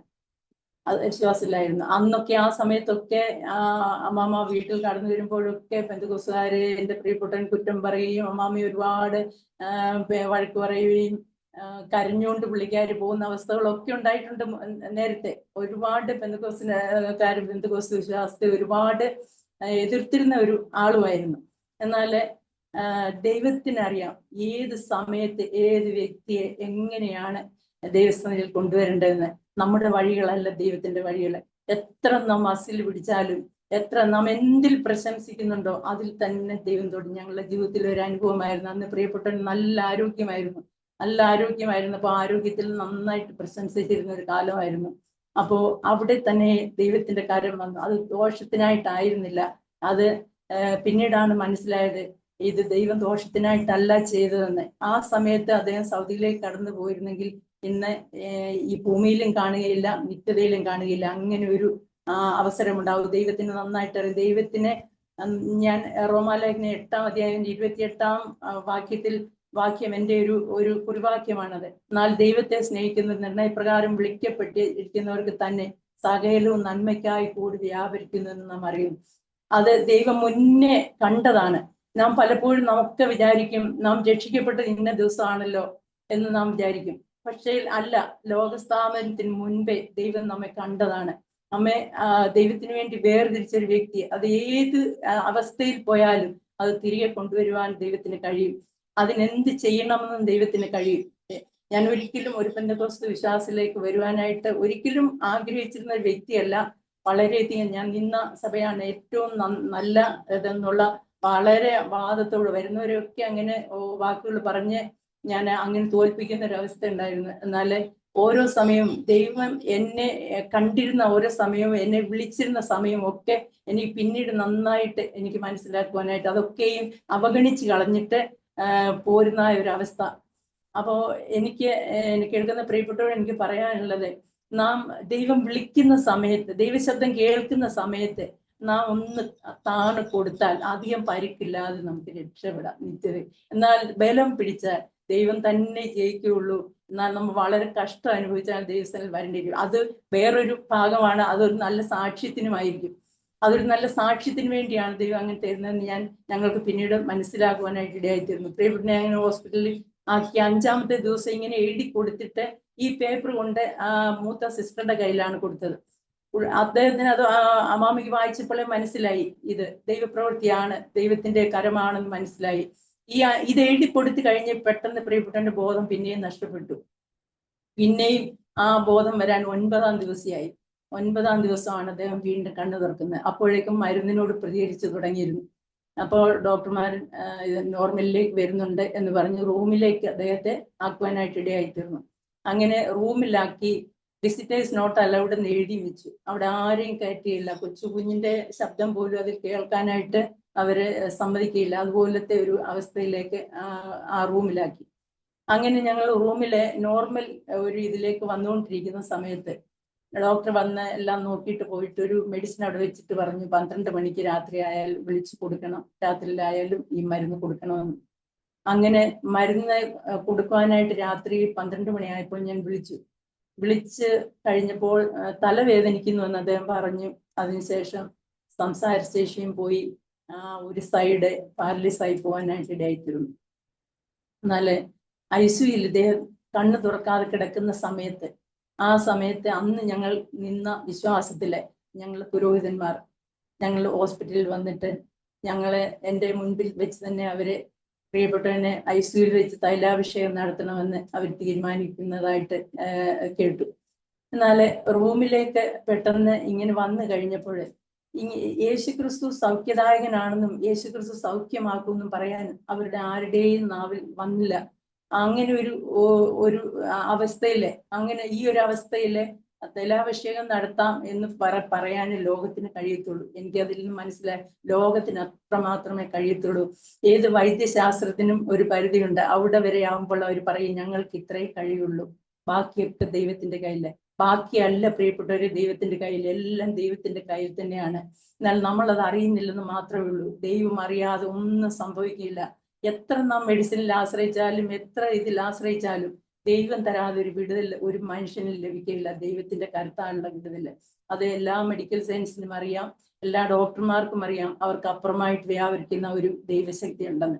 അപ്പോൾ പ്രിയപ്പെട്ടനെ റൂമിലാക്കി ഈ ഒരു സൈഡ് തളർന്ന് സംസാരശേഷിയും പോയ സമയത്ത് ഞാൻ പെട്ടെന്ന് ഡോക്ടറെ പോയി വിളിച്ചുകൊണ്ട് വന്നു. ഡോക്ടർ വന്ന് നോക്കിയിട്ട് അദ്ദേഹത്തിന് മനസ്സിലായി എന്താ സംഭവിച്ചതെന്ന്. എന്നാൽ എന്നോട് പറഞ്ഞു ഉറക്കത്തിൽ നിന്ന് വിളിച്ചുകൊണ്ടായിരിക്കുമെന്ന്. എന്നാൽ അദ്ദേഹത്തിന്റെ ബ്രെയിനിലേക്ക് ബ്ലഡ് ഷൂട്ടായി, ബ്രെയിനിലെ ബ്ലഡ് കട്ട പിടിക്കുവാനായിട്ട് ഇടയായിത്തീർന്നു. ഒരു സൈഡ് കംപ്ലീറ്റ് പോയി, ഓർമ്മ പോയി. സംസാരശേഷി പോയതോടുകൂടി ഓർമ്മശക്തിയും പോയി, എല്ലാം മറന്നുപോയി ഒരവസ്ഥയിലായി. ആ സമയത്ത് പിറ്റേ ദിവസം ഹോസ്പിറ്റൽ വിസിറ്റ് ചെയ്യുവാനായിട്ട് ദൈവദാസന്മാർ കടന്നു വരും, ട്രാക്റ്റുമായിട്ട് വരുമല്ലോ. അന്ന് ഇതിനെപ്പറ്റിയൊന്നും എനിക്ക് വലിയ അറിവില്ല. ഇങ്ങനെ ഒരു ദൈവദാസൻ ഹോസ്പിറ്റലിലേക്ക് കടന്നു വന്നു. ഹോസ്പിറ്റലിൽ കടന്നു വന്ന് എല്ലാ റൂമിലും കയറി ട്രാക്റ്റുകൾ കൊടുക്കുകയൊക്കെ ചെയ്ത് ഞങ്ങളുടെ റൂമിന്റെ വാതിലിൽ വന്നപ്പോൾ ഇദ്ദേഹം ഇവിടെ എഴുതി വെച്ചിരിക്കുന്ന ഒന്നും നോക്കാതെ റൂമിലേക്ക് കടന്നു ചെന്നപ്പോൾ ഞാൻ അദ്ദേഹത്തിന്റെ പുറകെ ചെന്നിട്ട് ഞാൻ പറഞ്ഞു, ഇന്നലെ വരെ സംസാരിക്കുമായിരുന്നു, ഇന്നലെ രാത്രി മുതൽ സംസാരിക്കുകയില്ല, ഇങ്ങനെ ഒരു സൈഡ് വളർന്നു പോയിരിക്കുകയാണ് എന്ന് പറഞ്ഞു. എന്നാൽ ആ ദേവദാസൻ ആ നീട്ടിയ ട്രാക്റ്റ് കയ്യിൽ നിന്ന് എൻ്റെ പ്രിയപ്പെട്ടവന്റെ തലയിണയുടെ കീഴിൽ വെച്ചിട്ട് പറഞ്ഞു, ഇല്ല, ദൈവം ജീവിക്കുന്നു, ദൈവം ജീവിപ്പിക്കും, ജെയിംസ് എഴുന്നേൽക്കും, ജെയിംസ് പഴയതിനേക്കാൾ നന്നായി നടക്കും, ദൈവത്തിൽ വിശ്വസിക്കുക. എന്നോട് ചോദിച്ചു, മോൾക്ക് പ്രാർത്ഥനയിൽ വിശ്വാസമുണ്ട്? ഞാൻ പറഞ്ഞു, എൻ്റെ അമ്മ പ്രാർത്ഥിച്ച് വിടുതലും ഉപവസിച്ചും പ്രാർത്ഥിച്ചും വിടുതലുകളും ഒക്കെ നടക്കുന്ന ഞാൻ കണ്ണുകൊണ്ട് കണ്ടിട്ടുള്ളതാണ്. നല്ല പ്രാർത്ഥനാ ജീവിതം ഉണ്ടായിരുന്നു. അപ്പോൾ ഞാൻ പറഞ്ഞു, എനിക്ക് പ്രാർത്ഥനയിൽ വിശ്വാസമുണ്ട്, എന്നാൽ വിശ്വസിച്ചോ, ദൈവം പൂർണ്ണമായിട്ട് സൗഖ്യം തരുമെന്ന് പറഞ്ഞു. അങ്ങനെ പറഞ്ഞ ദേവദാസൻ പറഞ്ഞൊരു 3 ദിവസം കഴിഞ്ഞ് ഞാൻ വീണ്ടും വരും. ഞാൻ വരുന്ന സമയത്ത് ജെയിംസിന് പൂർണ്ണ വിടുതൽ ദൈവം തന്നിരിക്കും. ആ കറക്റ്റ് അന്ന് അദ്ദേഹം ഏതാണെന്നോ എവിടുന്ന് വരുന്നെന്നോ പേരുള്ളോ ഞങ്ങൾ ചോദിച്ചിട്ടില്ല. അന്നത്തെ ആ ഒരു മാനസിക നിലയിൽ ഞങ്ങൾക്ക് അതൊന്നും പറ്റാത്തൊരവസ്ഥയായിരുന്നു. എന്നാൽ അദ്ദേഹം പോയി കൃത്യമായിട്ട് 3 ദിവസം കഴിഞ്ഞപ്പോൾ അദ്ദേഹം ഹോസ്പിറ്റലിലെത്തി. ഹോസ്പിറ്റലിൽ വന്നു. അപ്പോഴേക്കും പ്രിയപ്പെട്ടവന്റെ കണ്ടീഷൻ വളരെയധികം മോശമായി, ഗുരുതരാവസ്ഥയിലായി. ഡോക്ടർമാർ ആരെയും തന്നെ പ്രവേശിപ്പിക്കാത്ത ഒരു അവസ്ഥയാണ്. എനിക്കോ കുഞ്ഞിനെ ആർക്കും തന്നെ അതിലേക്ക് പ്രവേശനം ഇല്ലാത്തൊരു അവസ്ഥയിലായി. എന്നാൽ ഇദ്ദേഹം വന്നു, പ്രാർത്ഥിക്കണമെന്ന് പറഞ്ഞു. ഞാൻ ഡോക്ടറോട് ഓടിപ്പോയിട്ട് ഞാൻ പറഞ്ഞു, ഡോക്ടറെ ഒന്ന് പ്രാർത്ഥിക്കണം. ഇല്ല, സമ്മതിക്കുകയില്ല, നിങ്ങൾ അവിടെ ശബ്ദം ഉണ്ടാക്കും, അതുകൊണ്ട് പ്രാർത്ഥിക്കാൻ സമ്മതിക്കുകയില്ല. ഞാൻ പറഞ്ഞു, ഇല്ല, ശബ്ദം ഉണ്ടാക്കത്തില്ല, ഞങ്ങൾക്ക് 5 മിനിറ്റ് മതി. എന്റെ അവലാതി കേട്ടിട്ട് ഡോക്ടർ പറഞ്ഞു, ശരി, നിശബ്ദമായിട്ട് 5 മിനിറ്റ് പ്രാർത്ഥിച്ചോളാം. ഞാൻ ഓടി വന്ന ദേവദാസനോട് പറഞ്ഞു, പ്രാർത്ഥിച്ചോളാം, 5 മിനിറ്റ് പ്രാർത്ഥിക്കാൻ, ശബ്ദം ഉണ്ടാക്കരുതെന്ന് പറഞ്ഞു. അദ്ദേഹം ആ ബെഡിന്റെ താഴെ മുട്ടുകുത്തി. ഞാനും എൻ്റെ പ്രിയപ്പെട്ടവന്റെ മൂത്ത സഹോദരിയും മാത്രം അവിടെ ഉണ്ട്. ഞങ്ങള് അദ്ദേഹത്തോടൊപ്പം ആ നിലത്ത് മുട്ടുകുത്തി. അദ്ദേഹം പ്രാർത്ഥിച്ചുകൊണ്ടിരിക്കുന്നതായിട്ടുള്ള സമയം എൻ്റെ പ്രിയപ്പെട്ടവൻ കണ്ണു തുറന്ന് ചുറ്റിനും നോക്കുവാനായിട്ടിടയായി. ചുറ്റിനും നോക്കുന്നതല്ല, കണ്ണിൽ നിന്ന് കണ്ണുനീര് ധാരധാരയായിട്ട് ഒഴുകുന്നതും കണ്ടു. ചുറ്റിനും നോക്കി അദ്ദേഹം നോക്കിയിട്ട് വീണ്ടും കണ്ണടച്ചു. ഈ ദൈവദാസൻ പ്രാർത്ഥിച്ചു കഴിഞ്ഞ് എഴുന്നേറ്റ് കഴിഞ്ഞിട്ട് പറഞ്ഞു, ജെയിംസിന് പൂർണ്ണ വിടുതൽ ദൈവം തന്നിരിക്കുകയാണ്, വിശ്വസിച്ച് ഏറ്റെടുത്താൽ മതി എന്ന് പറഞ്ഞു. അപ്പൊ അങ്ങനെ പറഞ്ഞ് അദ്ദേഹം റൂം വിട്ട് വെളിയിലേക്ക് പോകുമ്പോൾ എൻ്റെ ഹസ്ബൻഡിന്റെ മൂത്ത സഹോദരി ഇദ്ദേഹത്തോട് കൂടെ വെളിയിലേക്ക് പോയി ആ ഹൈവേയിലേക്ക് ഇറങ്ങാൻ ഒരു 150 മീറ്റർ പോലും ഇല്ല. അദ്ദേഹത്തോടൊപ്പം പ്രിയ സഹോദരി പോയി. ആ സമയത്ത് തന്നെ പ്രിയപ്പെട്ടവൻ പെട്ടെന്ന് കാല് അനക്കുവാൻ, തളർന്നിരുന്ന ആ ഒരു സൈഡിലെ കാല് അനക്കുവാനായിട്ട് ഇടയായിത്തീർന്നു. സ്തോത്രം. ഞാൻ പെട്ടെന്ന് ഓടിച്ചെല്ലുമ്പോൾ എനിക്കൊന്നും മനസ്സിലായില്ല. ആ കാൽ അനക്കിയതോടുകൂടി കൈയും അനക്കുവാനായിട്ട് ഇടയായിത്തീർന്നു. കാലും കൈയും ഒരുപോലെ അനക്കി. ഞാൻ അടുത്തേക്ക് ഓടിച്ചെന്നപ്പോൾ അതുവരെ ബെഡിലായിരുന്നു. എല്ലാം ഞങ്ങൾ ബെഡിൽ തന്നെയാണ് യൂറിനലൊക്കെ കൊടുത്തിരുന്നതും എല്ലാം ബെഡിൽ തന്നെ നടത്തിക്കൊണ്ടിരിക്കുക. ആ സമയത്ത് ഞാൻ ഓടി അടുത്ത് ചെന്നപ്പോഴേക്കും പ്രിയപ്പെട്ട കൈ കൊണ്ട് എൻ്റെ തോൾ പിടിച്ചിട്ട് എഴുന്നേക്കാനായിട്ട് ഭാവിക്കുകയാണ്. നാക്ക് അനക്കാതിരുന്ന നാക്ക് കുഴഞ്ഞിട്ട് ശബ്ദിക്കാനായിട്ട് ഞാൻ തുടങ്ങി. അപ്പോഴേക്കും പ്രിയ സഹോദരി ഓടി വന്നു. ഞാൻ എഴുന്നേൽപ്പിക്കാൻ ശ്രമിക്കുകയാണെന്ന് വിചാരിച്ചിട്ട് അമ്മാമ എന്നോട് പറഞ്ഞു, മോളെ നീ എഴുന്നേൽപ്പിക്കാൻ തുടങ്ങുകയാണോ എന്ന് ചോദിച്ചു. ഞാൻ പറഞ്ഞല്ല, തന്നെ എഴുന്നേക്കാൻ തുടങ്ങുമായിരുന്നു എന്ന് പറഞ്ഞു. ദൈവത്തിന്റെ അത്ഭുത വിടുതല് തത്സമയത്ത് ഞങ്ങൾക്ക് കാണുവാനായിട്ട് ഇടയായിത്തീർന്നു. അവിടെ വെച്ച് ഞങ്ങൾക്ക് മനസ്സിലായി ഇത് ദൈവത്തിന്റെ കരമാണ്. എന്നാൽ എനിക്ക് ഒരു കാര്യം എനിക്ക് മനസ്സിലായി, വിടുവിക്കുന്ന ഒരു ദൈവം ഉണ്ടെന്ന് പറയാൻ ഒരു ദൈവ പൈതലിന് മാത്രമേ കഴിയുള്ളൂ. ദൈവത്തെ വാസ്തവമായി രുചിച്ചറിഞ്ഞ ഒരു ദൈവ പൈതലിനെ അത് കഴിയുള്ളൂ. അതുപോലെ തന്നെ ആത്മഭാരം, ഞാൻ ഈ വിശ്വാസത്തിൽ കടന്ന സമയത്ത് മുതൽ എനിക്ക് അനുഭവിക്കാൻ ഇടയായിത്തീരുന്നത്, പ്രാർത്ഥന, അവിടെയും പ്രാർത്ഥനയില്ലേ. എന്നോട് എൻ്റെ കുടുംബത്തിൽ എല്ലാവരും എന്നോട് ചോദിക്കുമായിരുന്നു, ഇവിടെ നിന്നപ്പോൾ നീ പ്രാർത്ഥിച്ചില്ലേ, ഇപ്പൊ എന്താ വ്യത്യാസമുള്ളത്? ഞാൻ പറയും, ഇവിടെ നിന്നപ്പോഴും പ്രാർത്ഥിച്ചു, എന്നാൽ ഇപ്പൊ പ്രാർത്ഥിക്കുന്ന പ്രാർത്ഥന അതല്ല. ഞങ്ങളുടെ ഭാരം ഞങ്ങൾ തന്നെയല്ലേ ചുമക്കുന്നത്. അനേകർ ആത്മഭാരത്തോട് ഞങ്ങൾക്ക് വേണ്ടി പ്രാർത്ഥിക്കുകയാണ്. ദൈവപ്രവൃത്തി അതിൽ വെളിപ്പെടുകയാണ്. അത്ഭുത വിടുതൽ ആ സമയത്ത് സംഭവിച്ചു. ഞാൻ ഓടിപ്പോയി ഡോക്ടറെ വിളിച്ചുകൊണ്ട് വന്നു. ഡോക്ടർ വന്ന് നോക്കി, ഒന്നും മിണ്ടാതെ മൗനമായിട്ട് ഇറങ്ങി പോവാനിടയായി. ആ സമയത്ത് എൻ്റെ ബ്രദർ തിരുവല്ലായിൽ കോളേജിൽ പഠിപ്പിക്കുന്ന ബ്രദറായിരുന്നു അന്നെല്ലാം ഞങ്ങൾക്ക് ഒപ്പം നിന്നിരുന്നത് സഹായത്തിന്. അദ്ദേഹം വന്ന് ഡോക്ടറോട് പറഞ്ഞു, എനിക്ക് ഇദ്ദേഹത്തെ ശ്രീചിത്ര മെഡിക്കലിലേക്ക് തിരുവനന്തപുരത്തേക്ക് കൊണ്ടുപോകണമെന്ന് പറഞ്ഞു. അവർ തന്നെ ആംബുലൻസ് എല്ലാം അറേഞ്ച് ചെയ്തിട്ട് ശ്രീചിത്രയിലേക്ക് കൊണ്ടുപോയി. അവിടെ ചെന്ന് ഡോക്ടേഴ്സ് എല്ലാം ഡയഗ്നോസ് ചെയ്തപ്പോൾ ബ്രെയിനിലെ ബ്ലഡ് കട്ടിയായി പോയിരിക്കുകയാണ്. അപ്പോഴവർ പറഞ്ഞു, ഇദ്ദേഹത്തിന് സൗഖ്യം കിട്ടിയാലും പൂർണ്ണമായ ഒരു സൗഖ്യം കിട്ടുകയില്ല, ഒരു വൈകല്യം കാണും, അത് അല്ലാതെ ഇദ്ദേഹത്തിന് സൗഖ്യം ലഭിക്കില്ല എന്ന് പറഞ്ഞ് അവിടുന്ന് വിടുവാനായിട്ട് ഇടയായിത്തീർന്നു. അങ്ങനെ ഞങ്ങൾ ആ ഹോസ്പിറ്റലിൽ തന്നെ കൊണ്ട് അഡ്മിറ്റ് ആക്കാൻ പറഞ്ഞു. അവിടെ വന്ന് അഡ്മിറ്റായി. അവിടെ നിന്നും പ്രിയപ്പെട്ടവൻ പതുക്കെ സംസാരം നമുക്ക് മനസ്സിലാകത്തില്ല എങ്കിലും ഒന്നും സംസാരിക്കാതിരുന്ന ആരെയും മനസ്സിലാകത്തില്ലായിരുന്നു. ആളെ കാണുമ്പോൾ ആരാണെന്ന് മനസ്സിലാക്കാനിടയായി.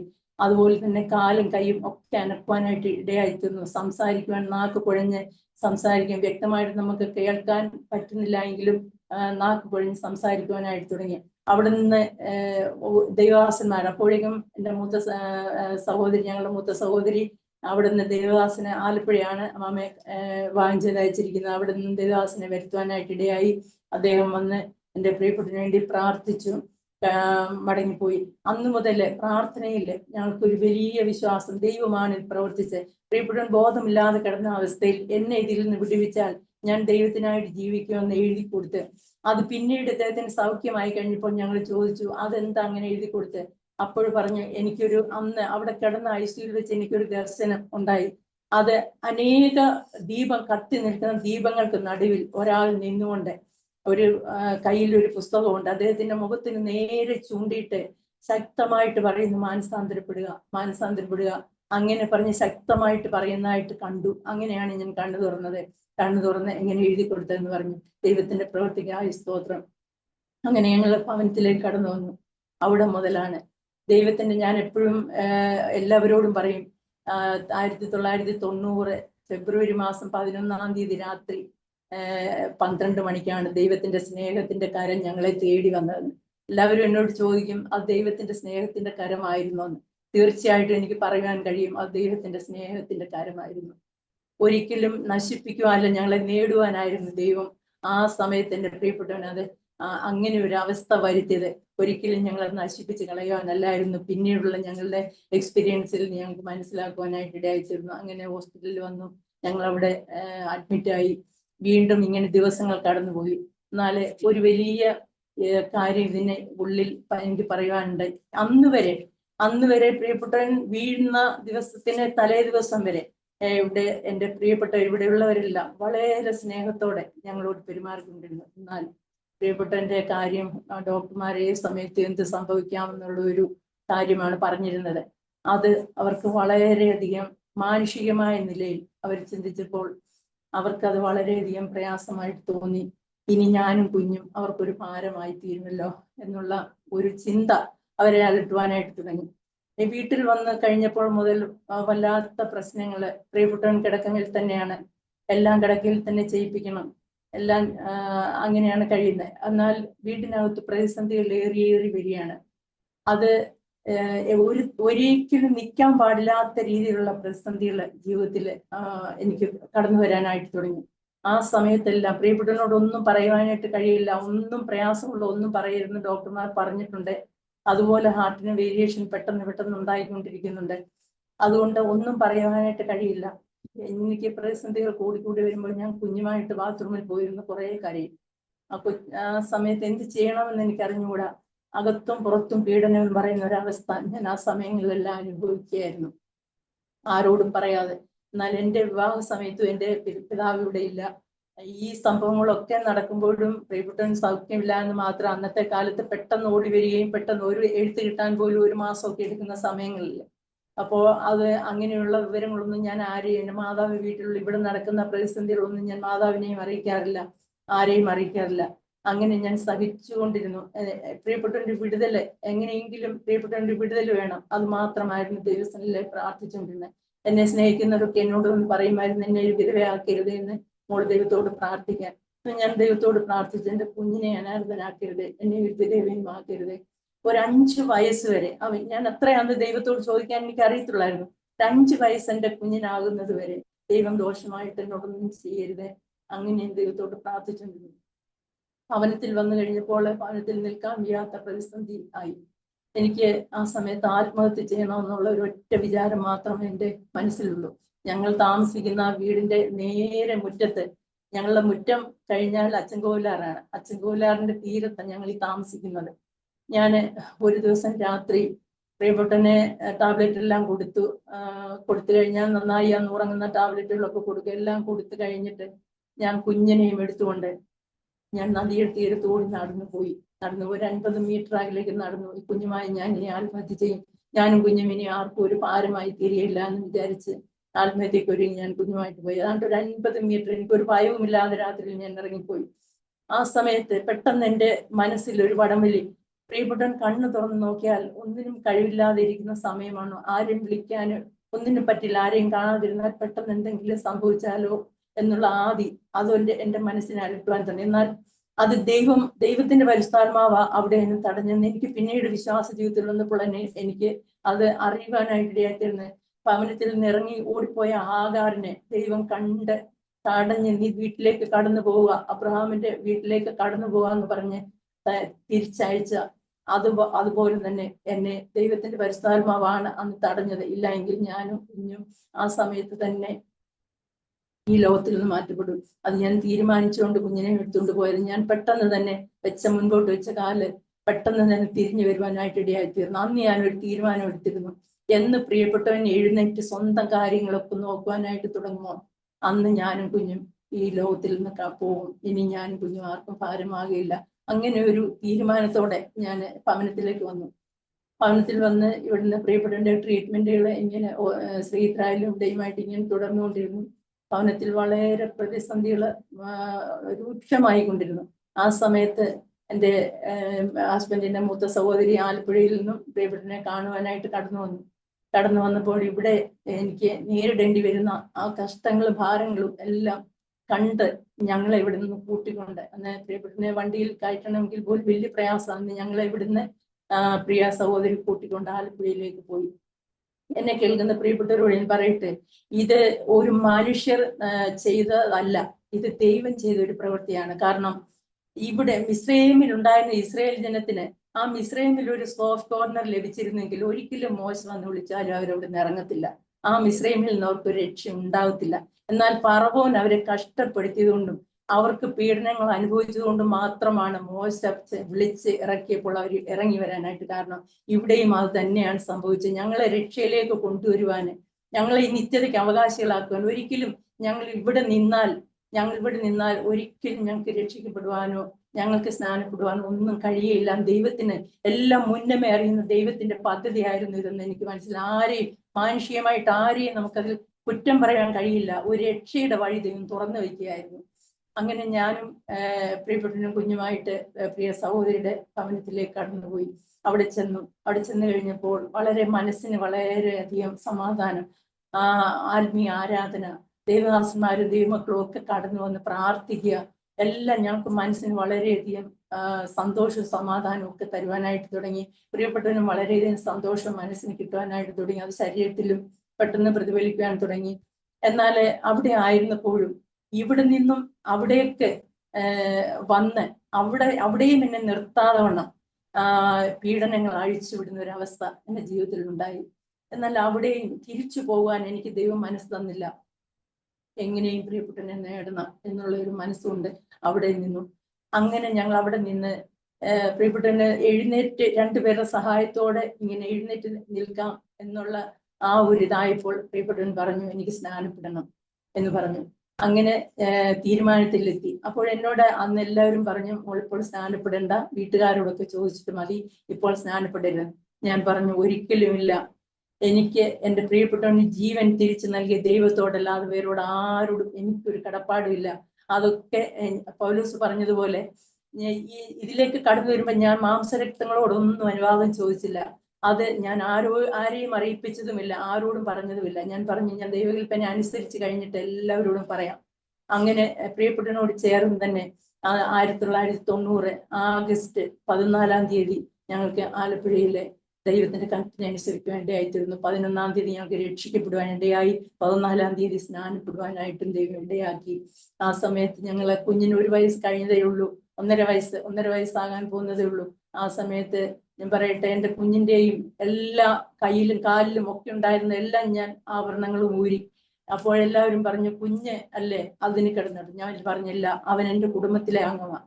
ഞങ്ങൾ കുടുംബമായിട്ടാണ് ദൈവത്തിന് വേണ്ടി സമർപ്പിച്ചിരിക്കുന്നത്. കുടുംബമായി ഞങ്ങള് ദൈവത്തെ സാക്ഷിക്കുവാനായിട്ട് ഇടയായിട്ടുണ്ട്. അവിടെ പാർത്തു. അങ്ങനെ കുഞ്ഞിനെ 3.5 വയസ്സ് കഴിയുന്നത് വരെ ഞങ്ങള് അവിടെ പ്രിയ സഹോദരിയുടെ ഭവനത്തിൽ പാർക്കുവാനായിട്ട് ഇടയായി തീർന്നു.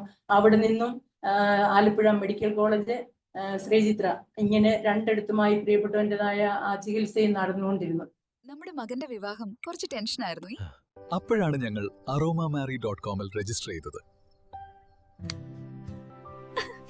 അവിടെ നിന്നാണ് നമ്മുടെ മകന് നല്ലൊരു പെൺകുട്ടിയെ കണ്ടെത്തിയത്. ഇന്ന് തന്നെ aromamary.com ഡൗൺലോഡ് ചെയ്യൂ. ഇതിനിടയിൽ വീണ്ടും പ്രിയപ്പെട്ട വീട് അടച്ചിട്ടിരിക്കുന്നുണ്ട്. മാതാവും പിതാവും പ്രിയപ്പെട്ടവന്റെ 2ാമത്തെ സഹോദരിയുടെ വീട്ടിലേക്ക് പോയി വീട് അടഞ്ഞു കിടക്കുകയാണ്. അപ്പോൾ പ്രിയപ്പെട്ടവൻ എഴുന്നേറ്റ് ഒരു നടക്കുവാനായിട്ടുള്ള ഒരു കഴിവൊക്കെ ആയി. ആ സമയത്ത് സഹോദരിയോട് പറഞ്ഞു, എനിക്ക് വീട്ടിലേക്ക് മടങ്ങി പോകണം, എനിക്ക് ഹരിപ്പാട്ടേക്ക് പോകണം എന്ന് പറഞ്ഞു. അങ്ങനെ ഞങ്ങള് ഹരിപ്പാട്ടേക്ക് ഞങ്ങളുടെ കുടുംബ വീട്ടിലേക്ക് തിരിച്ചു വരാനായിട്ട് ഇടയായിത്തീർന്നു.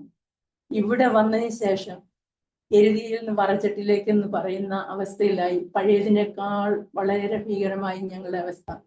അപ്പോ ആ സമയത്തൊന്നും ഞങ്ങൾക്ക് വരുമാനമില്ല, ജോലിയില്ല, ഒന്നുമില്ല. ഞങ്ങളുടെ പിതാവ്, പ്രിയപ്പെട്ടവന്റെ പിതാവ് എക്സ് മിലിറ്ററി ആയിരുന്നു.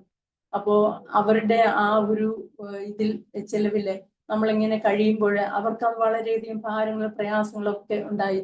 എന്തിനെ ഭക്ഷണം പോലും നിഷേധിക്കുന്ന ഒരവസ്ഥയിലേക്ക് ജീവിതം കടന്നു വരുവാനായിട്ട് ഇടയായി തീർന്നു. ആ സമയത്ത് പ്രിയപ്പെട്ടവന് വളരെയധികം എന്നും ഹോസ്പിറ്റലിൽ ഒരു മാസത്തിൽ 30 ദിവസത്തിൽ 15 ദിവസവും അല്ലെങ്കിൽ 20 ദിവസവും ICUയിലും ഹോസ്പിറ്റലിലും ICUയിലുമായിട്ട് ഞങ്ങൾ ഇങ്ങനെ കഴിയുവാനായിട്ട് ഇടയായി.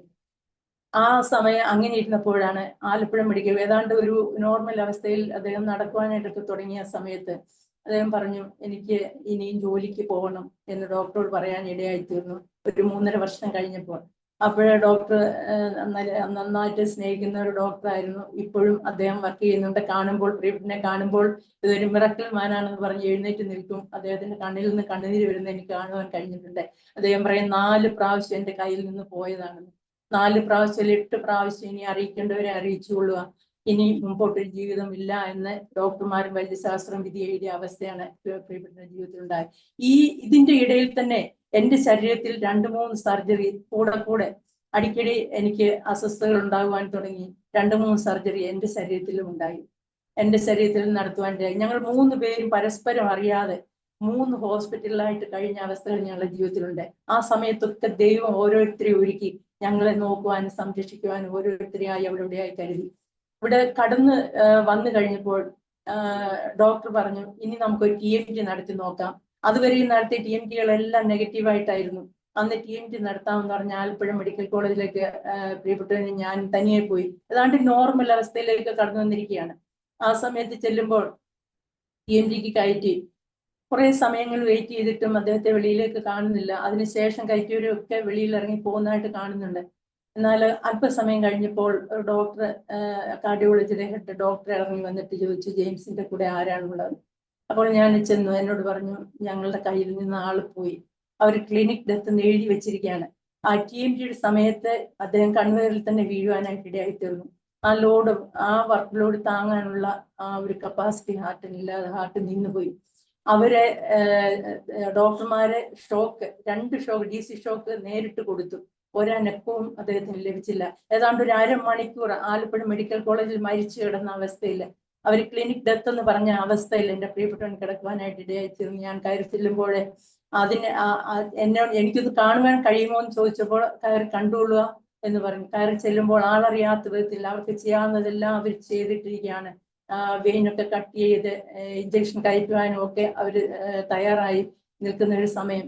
ഇതിനിടയിൽ ഡോക്ടർമാരൊക്കെ വന്ന് പൾസില്ല, സർക്കുലേഷൻ ഇല്ല, യാതൊന്നുമില്ല അദ്ദേഹത്തിന്. ഇതിനിടയിൽ പെട്ടെന്ന് ഇദ്ദേഹം കണ്ണു തുറന്ന് അപ്പോഴേക്കും ഡോക്ടർമാരെല്ലാം ഓടി വന്ന് പൾസെല്ലാം പിടിച്ചു നോക്കിയപ്പോൾ പൾസ് കിട്ടുന്നുണ്ട്. പെട്ടെന്ന് തന്നെ അവര് ഓക്സിജന് എല്ലാം സ്റ്റാർട്ട് ചെയ്ത് എല്ലാ കാര്യങ്ങളും അവർ ക്രമീകരിച്ചു. എന്നാൽ പിന്നീട് പ്രിയപ്പെട്ടനോട് എല്ലാവരും കടന്നു വന്ന് ചോദിച്ചു, മരിച്ചു കഴിഞ്ഞാലുള്ള അവസ്ഥ എന്താണ്, മരണം കഴിഞ്ഞ ആ ഒരു അവസ്ഥയിൽ എന്താണ് അറിഞ്ഞത്? അദ്ദേഹം പറഞ്ഞ, ആ സമയത്ത് ഒന്നും ശരീരത്തിന് ഭാരമില്ലാതാകുന്നത് പോലെ തോന്നി, അല്ലാതെ ഒന്നും എനിക്ക് തോന്നിയില്ല. എന്നാലും കണ്ണ് തുറന്നത് ഒരു വലിയ പ്രകാശം കണ്ണിന് നേരെ അടിക്കുന്നത് കണ്ടിട്ടാണ് ഞാൻ കണ്ണ് തുറന്നതെന്ന്. അങ്ങനെ ഒരു വലിയ ദൈവപ്രവൃത്തി ആലപ്പുഴ മെഡിക്കൽ കോളേജിനെ ഇളക്കി മറിച്ച ഒരു സംഭവമായിരുന്നത്. ആ ദൈവത്തിന്റെ വിടുതൽ അവിടെയും ഇറങ്ങി വ്യാപരിക്കുവാനായിട്ടായി തീർന്നു. ഞാൻ പറയട്ടെ, ദൈവസ്ഥാനിൽ കടന്നു വരുന്ന ഒരു ദൈവ പൈതലിന് പ്രതിസന്ധികൾ ജീവിതത്തിൽ വരും. ഞാൻ ദൈവത്തോട് ഒരുപാട് ചോദ്യങ്ങൾ ചോദിക്കുവാനായിട്ട് ഇടയായി തീർന്നു. കർത്താവേ, അങ്ങയുടെ മുഖത്തേക്ക് നോക്കിയതാണല്ലോ, എന്നിട്ടും പിന്നെയും പ്രതിസന്ധികൾ മാത്രമേ ഉള്ളൂ. ഇത് അടിക്കടി പ്രതിസന്ധികൾ വരുന്നതാണ്. അപ്പോൾ എന്നോട് ദൈവാത്മാവ് സംസാരിക്കുവാനായിട്ട് തുടങ്ങി. ഇത് പ്രതിസന്ധി അല്ല, നിന്നെ പൊന്നുപോലെ പുറത്തു കൊണ്ടുവരാനായിട്ട് ഞാൻ ശോധന ചെയ്തെടുക്കുകയാണ്. പ്രിയപ്പെട്ടവരെ, നമ്മുടെ ജീവിതത്തിലെ കടന്നു വരുന്ന വേദനകളും ഭാരങ്ങളൊക്കെ അത് വേദനയായിട്ട് നമുക്ക് അപ്പോൾ തോന്നും. പക്ഷേ ദൈവവചനം പറയുന്നുണ്ട്, ഏത് ശിക്ഷയും തൽക്കാലം ദുഃഖകരമത്ര, പിന്നത്തെയല്ല. അതിലെ അഭ്യസനം വന്നവർക്ക് എല്ലാം നീതിയുടെ ഫലം കൊയ്യുമെന്ന ഒരു വചനമുണ്ടല്ലോ. അതുപോലെ തന്നെ ഈ വരുന്ന പ്രതിസന്ധികളിലെല്ലാം ദൈവം വിടുതൽ തരുന്നുണ്ട്. പ്രതിസന്ധികൾ അനേകം വന്നുകൊള്ളട്ടെ. എന്നെ ബലപ്പെടുത്തിയ ഒരു ദൈവവചനമാണത്. നീതിമാന്റെ അനർത്ഥങ്ങൾ അസംഖ്യമെങ്കിലും അവയിൽ നിന്നൊക്കെയും വിടുവിക്കുന്ന ഒരു ദൈവം ജീവിക്കുന്നുണ്ട്. ഞങ്ങളുടെ ജീവിതത്തിൽ അത് അടിക്കടി ഞങ്ങൾക്ക് അനുഭവിച്ചറിയുവാനായിട്ട് ഇടയായിത്തീർന്നു. അങ്ങനെ പ്രിയപ്പെട്ടവന്റെ ഹോസ്പിറ്റലിൽ അങ്ങനെ സംഭവിച്ചപ്പോൾ CPR കൊടുക്കുവാനായിട്ട് ഡോക്ടർമാരെല്ലാം കൂടി കിണഞ്ഞ് പരിശ്രമിച്ച് ജീവൻ എങ്ങനെയെങ്കിലും രക്ഷപ്പെടുത്താൻ നോക്കിയ സന്ദർഭത്തിൽ അദ്ദേഹത്തിന്റെ കൈയുടെ അസ്ഥി പൊട്ടിപ്പോയി. അത് അവരറിയുന്നില്ല. പിറ്റേ ദിവസം ആയപ്പോഴേക്കും കൈ നീര് വെച്ചു. അപ്പോഴും എക്സ്റേ എടുത്തപ്പോൾ അറിയുന്നത് കൈക്ക് പൊട്ടലുണ്ടെന്ന്. അവിടെ നിന്നും പ്ലാസ്റ്റർ ഇട്ടിട്ട് ഇവർക്ക് എന്താ സംഭവിച്ചെന്ന് ഡോക്ടർമാർക്ക് ആർക്കും അറിയുന്നില്ല.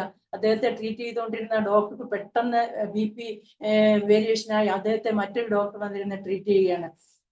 അങ്ങനെ ഒരു സംഭവം അവിടെ ഉണ്ടായി. പിറ്റേ ദിവസം തന്നെ ഡോക്ടർമാർ ശ്രീത്രയിലേക്ക് വിളിച്ചത് ഞങ്ങളെ ആംബുലൻസിൽ ശ്രീത്രയിലേക്ക് വിടുവാനായിട്ടിടയായി. അവിടെ ചെന്ന് അദ്ദേഹത്തിന് EPS സർജറി നടത്തുവാനായിട്ടിടയായി. EPS കഴിഞ്ഞ് പെട്ടെന്ന് ബ്ലീഡിങ് നിൽക്കാതെയായി. അവിടെയും വളരെയധികം പ്രതിസന്ധികൾ. ഞാൻ സൈൻ ചെയ്ത് കൊടുത്തിട്ട് പുറത്ത് നിൽക്കുക. അവിടെ പിന്നീട് ആരെയും കയറ്റത്തില്ല. എന്നാൽ കണ്ടിട്ട് തിയേറ്ററിൽ നിന്ന് തിരിച്ചു കൊണ്ടുവരുന്ന കണ്ടിട്ട് പോരാം എന്ന് വിചാരിച്ച് നിൽക്കുമ്പോൾ എന്നോട് ഡോക്ടർ ഒന്ന് പറഞ്ഞു, ഇവിടെ നിൽക്കണ്ട, അദ്ദേഹത്തിന് ബ്ലീഡിങ് നിൽക്കുന്നില്ല, അദ്ദേഹത്തെ വേഗം ICUലാക്കിയിരിക്കുകയാണെന്ന് പറഞ്ഞു. വളരെയധികം ഭാരപ്പെട്ടു. ആ സമയത്ത് ആലപ്പുഴയിൽ നിന്ന് മൂത്ത സഹോദരിയും സഹോദരിയുടെ ഭർത്താവുമാണ് ഞങ്ങളോടൊപ്പം കടന്നു വന്നിരിക്കുന്നത്. പെട്ടെന്ന് പ്രിയപ്പെട്ട ആലപ്പുഴയിലേക്ക് വിളിച്ചു പറഞ്ഞു. അവിടെ ഒരു റൂമിൽ, അന്ന് ഞങ്ങൾ ആലപ്പുഴ ചർച്ചിലെ ചർച്ച് ബോർഡിന്റെ ആലപ്പുഴ ചർച്ചിലാണ് ഞങ്ങൾ ആരാധനയ്ക്ക് പോയിക്കൊണ്ടിരുന്ന ആ സമയത്ത്. അന്ന് അത് അവിടെ വിളിച്ചു പറഞ്ഞു, ഒരു വീട്ടിലെ ഒരു റൂമിൽ എല്ലാ വിശ്വാസികളും കൂടിയിരുന്ന ആ വീട്ടില് കണ്ണുനീര്, എല്ലാവരും കണ്ണുനീരൊഴുക്കി ദൈവത്തോട് പ്രാർത്ഥിച്ചു. കണ്ണുനീർ താളം കെട്ടിക്കിടക്കുകയായിരുന്നു റൂമിൽ നിന്ന്. പിന്നീട് ഞാൻ പറഞ്ഞറിയ അപ്പോഴാണ് അവർക്ക് അറിയുന്നത് പ്രിയപ്പെട്ടവനെ ടാച്ചിക്കാർഡിയ എന്ന് പറയുന്ന ഒരു അവസ്ഥയാണ് ഉണ്ടായത്. ടാക്കിക്കാർഡിയ, VT ഉണ്ടായത്. അങ്ങനെ ഒരു അവസ്ഥയിൽ ഒന്നും ചെയ്യാൻ പറ്റിയില്ല. ഡോക്ടർമാരുടെ കയ്യിലായിരിക്കുമ്പോഴൊക്കെ അവർ DC ഷോക്ക് കൊടുത്തിട്ട് അത് പെട്ടെന്ന് ക്രമീകരിക്കാൻ, എന്നാൽ അതിനുള്ള സമയം പോലും കിട്ടാത്തൊരവസ്ഥയിലായി.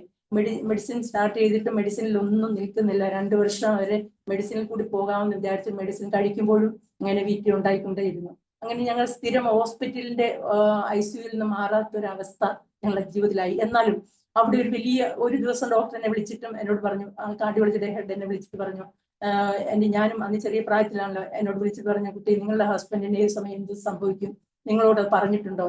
ഞാൻ നിർവികാരിയായ ഡോക്ടറുടെ മുമ്പിൽ ഇരിക്കാനായിട്ടിടയായി. ഡോക്ടർ എന്നോട് പറഞ്ഞു, നിങ്ങളോട് തന്നെ ഞാൻ പറയുന്നത്. ഞാൻ ശരിയെന്ന് പറഞ്ഞു. പക്ഷെ എൻ്റെ ഉള്ളത്തില് പരിശുദ്ധാത്മാവ് എൻ്റെ ഉള്ളത്തിൽ പറഞ്ഞുകൊണ്ടേയിരുന്നു, ഇല്ല, ഒരു ദോഷവും സംഭവിക്കുകയില്ല, ദൈവത്തിന് വേണ്ടിയിട്ട് നിൽക്കേണ്ടവരാണ്, ഒരു ദോഷവും സംഭവിക്കില്ല എന്ന് എൻ്റെ ഹൃദയത്തിൽ, ആ ഒരു ഉറപ്പ് എൻ്റെ ഹൃദയത്തിൽ ഇങ്ങനെ വന്നതുകൊണ്ട് ഡോക്ടർ പറഞ്ഞതിന് ഞാൻ അലമുറ ഇടുകയോ പ്രതികരിക്കുകയോ ഒന്നും ചെയ്യാൻ എനിക്ക് കഴിഞ്ഞില്ല. ഞാനത് കേട്ടുകൊണ്ടിരുന്നു. എന്നാൽ അവിടെ നിന്ന് ദൈവം വിടുവിച്ചു. ഇത് കഴിഞ്ഞ് 2 വർഷത്തെ മരുന്ന് കഴിഞ്ഞപ്പോൾ ഡോക്ടർമാർ പറയുന്നു, ഇനി AICD എന്ന് പറയുന്ന ഒരു ഉപകരണമില്ലാതെ അദ്ദേഹത്തിന് മുന്നോട്ട് പോകുവാനായിട്ട് കഴിയില്ല എന്നുള്ള അവസ്ഥയിലേക്ക് എത്തി. അന്ന് AICD എന്ന് പറയുന്ന ഉപകരണം നമുക്ക് ഇന്ത്യക്കില്ല, അത് അമേരിക്കയിൽ നിന്ന് വരുത്തണം. ഇത് ഡോക്ടർമാർ ശ്രീത്രയിൽ ഞങ്ങൾക്ക് എഴുതി തന്നിരിക്കുകയാണ്. എൻ്റെ ബ്രദറും എൻ്റെ ജ്യേഷ്ഠൻ്റെ ഒരു മകനും കൂടി ഇദ്ദേഹത്തെ ഹോസ്പിറ്റലിൽ കൊണ്ടുവന്നിട്ട് തിരിച്ചു വന്നിട്ട് എന്നോട് ആരും ഒന്നും പറയുന്നില്ല, എന്താണ് സംഭവിച്ചത് എന്താണെന്ന് ഒന്നും പറയുന്നില്ല. ഞാൻ നിർബന്ധിച്ച് ചോദിച്ചപ്പോൾ എൻ്റെ ബ്രദറിനോട് പറഞ്ഞു, ഇങ്ങനെയാ പറഞ്ഞിരിക്കുന്ന 3 മാസത്തെ ആയുസാണ് അവർ പറഞ്ഞിരിക്കുന്നത്. ഈ 3 മാസത്തിനുള്ളിൽ AICD വെച്ചില്ല എങ്കിൽ അദ്ദേഹത്തിന്റെ ജീവന് അവർക്ക് യാതൊരു ഗ്യാരണ്ടി ഇല്ല എന്ന് പറയാനായിട്ട് വളരെയധികം പ്രയാസം മനസ്സിന് തോന്നി. പ്രിയപ്പെട്ടവൻ വന്ന് കിടക്കമേൽ കിടന്നു, ഒന്നും ഞങ്ങൾക്ക് അങ്ങോട്ടും ഇങ്ങോട്ടും ഒന്നും പറയാനായിട്ട് കഴിയുന്നില്ല. നമ്മളെ ആ സമയത്ത് ആ 97-ൽ ആ മിഷന്റെ വില അവര് ഇട്ട് തന്നിരിക്കുന്നത് 7 ലക്ഷം രൂപയാണെന്ന് അവര് വില ഇട്ട് തന്നിരിക്കുന്നത്. എന്നാൽ ആ സമയത്ത് ഇത്രയും 90 മുതൽ 96 വരെ ട്രീറ്റ്മെന്റ് ചെയ്ത് വചനത്തിൽ പറയുന്ന പോലെ സകലവും വീട്ടു വൈദ്യന്മാർക്ക് കൊടുത്തൊരവസ്ഥയായിരുന്നു ഞങ്ങളുടെ ജീവിതത്തില്. അത് കാരണം ഞങ്ങൾക്ക് അതിനെപ്പറ്റി ചിന്തിക്കാൻ പോലും ഞങ്ങൾക്ക് കഴിയാത്ത ഒരു സമയമായിരുന്നു. ഇനി എന്ത് ചെയ്യും എന്ന് ഞങ്ങൾക്ക്. അപ്പോൾ ഞാൻ വിശ്വാസത്തിൽ ഇറങ്ങിയ സമയത്ത് ഞാൻ ദൈവത്തോട്, എൻ്റെ സഹോദരങ്ങളൊക്കെ എല്ലാവരും നല്ല നിലകളിൽ ജീവിക്കുന്നുണ്ട്. അപ്പോൾ ഞാൻ തന്നെ വിശ്വാസത്തിൽ ഇറങ്ങിയപ്പോൾ ഞാൻ ദൈവത്തോട് ഒരു കാര്യം ഞാൻ പ്രാർത്ഥിച്ചിരുന്നു, ദൈവമേ, എൻ്റെ ഏത് അവസ്ഥയിലും ദൈവത്തിന്റെ നാമം ദൂഷിക്കുന്ന വഴികളോ പിന്നത്തേതിൽ ഞങ്ങളുടെ മുഖത്തെ ലജ്ജിപ്പിക്കുന്ന ഒരു വഴിയും ഞങ്ങൾക്ക് വേണ്ടി തുറക്കരുത്. പട്ടിണിയായാലും ഞങ്ങൾ സഹിച്ചുകൊള്ളാം, എന്നാൽ ദൈവത്തിന്റെ നാമം ദൂഷിക്കുന്ന ഒരു വഴിയും ഞങ്ങളെ ലജ്ജിപ്പിക്കുന്ന ഒരു വഴിയും ഞങ്ങൾക്ക് വേണ്ടി തുറക്കരുത് എന്ന് ഞാൻ പ്രാർത്ഥിച്ചിരുന്നു. അത് ദൈവം അത് ഏറ്റെടുത്തെന്ന് എനിക്ക് തോന്നുന്നു. കാരണം പിന്നീടുള്ള അവസരങ്ങളിലൊക്കെ എനിക്കത് മനസ്സിലായിട്ടുണ്ട്. ഇങ്ങനെ ഒരു മിഷൻ വേണമെന്ന് പറഞ്ഞ് ഇവിടെ വന്ന് കിടക്കുമ്പോൾ ഒരു വഴിയും ഞങ്ങൾക്ക് കാണുന്നില്ല. അമേരിക്കയിൽ നിന്ന് മിഷൻ വരുത്തണം, ഈ 3 മാസം കൊണ്ട് എങ്ങനെ വരുത്തും നമുക്കൊരു പിടിയില്ല. അപ്പോഴേക്കും പ്രിയപ്പെട്ടവനെ ശ്രീത്രയിൽ നിന്ന് ഇവിടെ പോണ്ടിച്ചേരി ജിപ്മർ ഹോസ്പിറ്റലിലേക്ക് റെഫർ ചെയ്ത് കഴിഞ്ഞിരുന്നു. അപ്പോൾ റെഫർ ചെയ്തപ്പോൾ എൻ്റെ ബ്രദർ പോയി അവിടെ രജിസ്റ്റർ ചെയ്തു. അദ്ദേഹത്തെ അവിടെ പോയി രജിസ്റ്റർ ചെയ്ത് ഇങ്ങനെ ഇരിക്കുകയാണ്.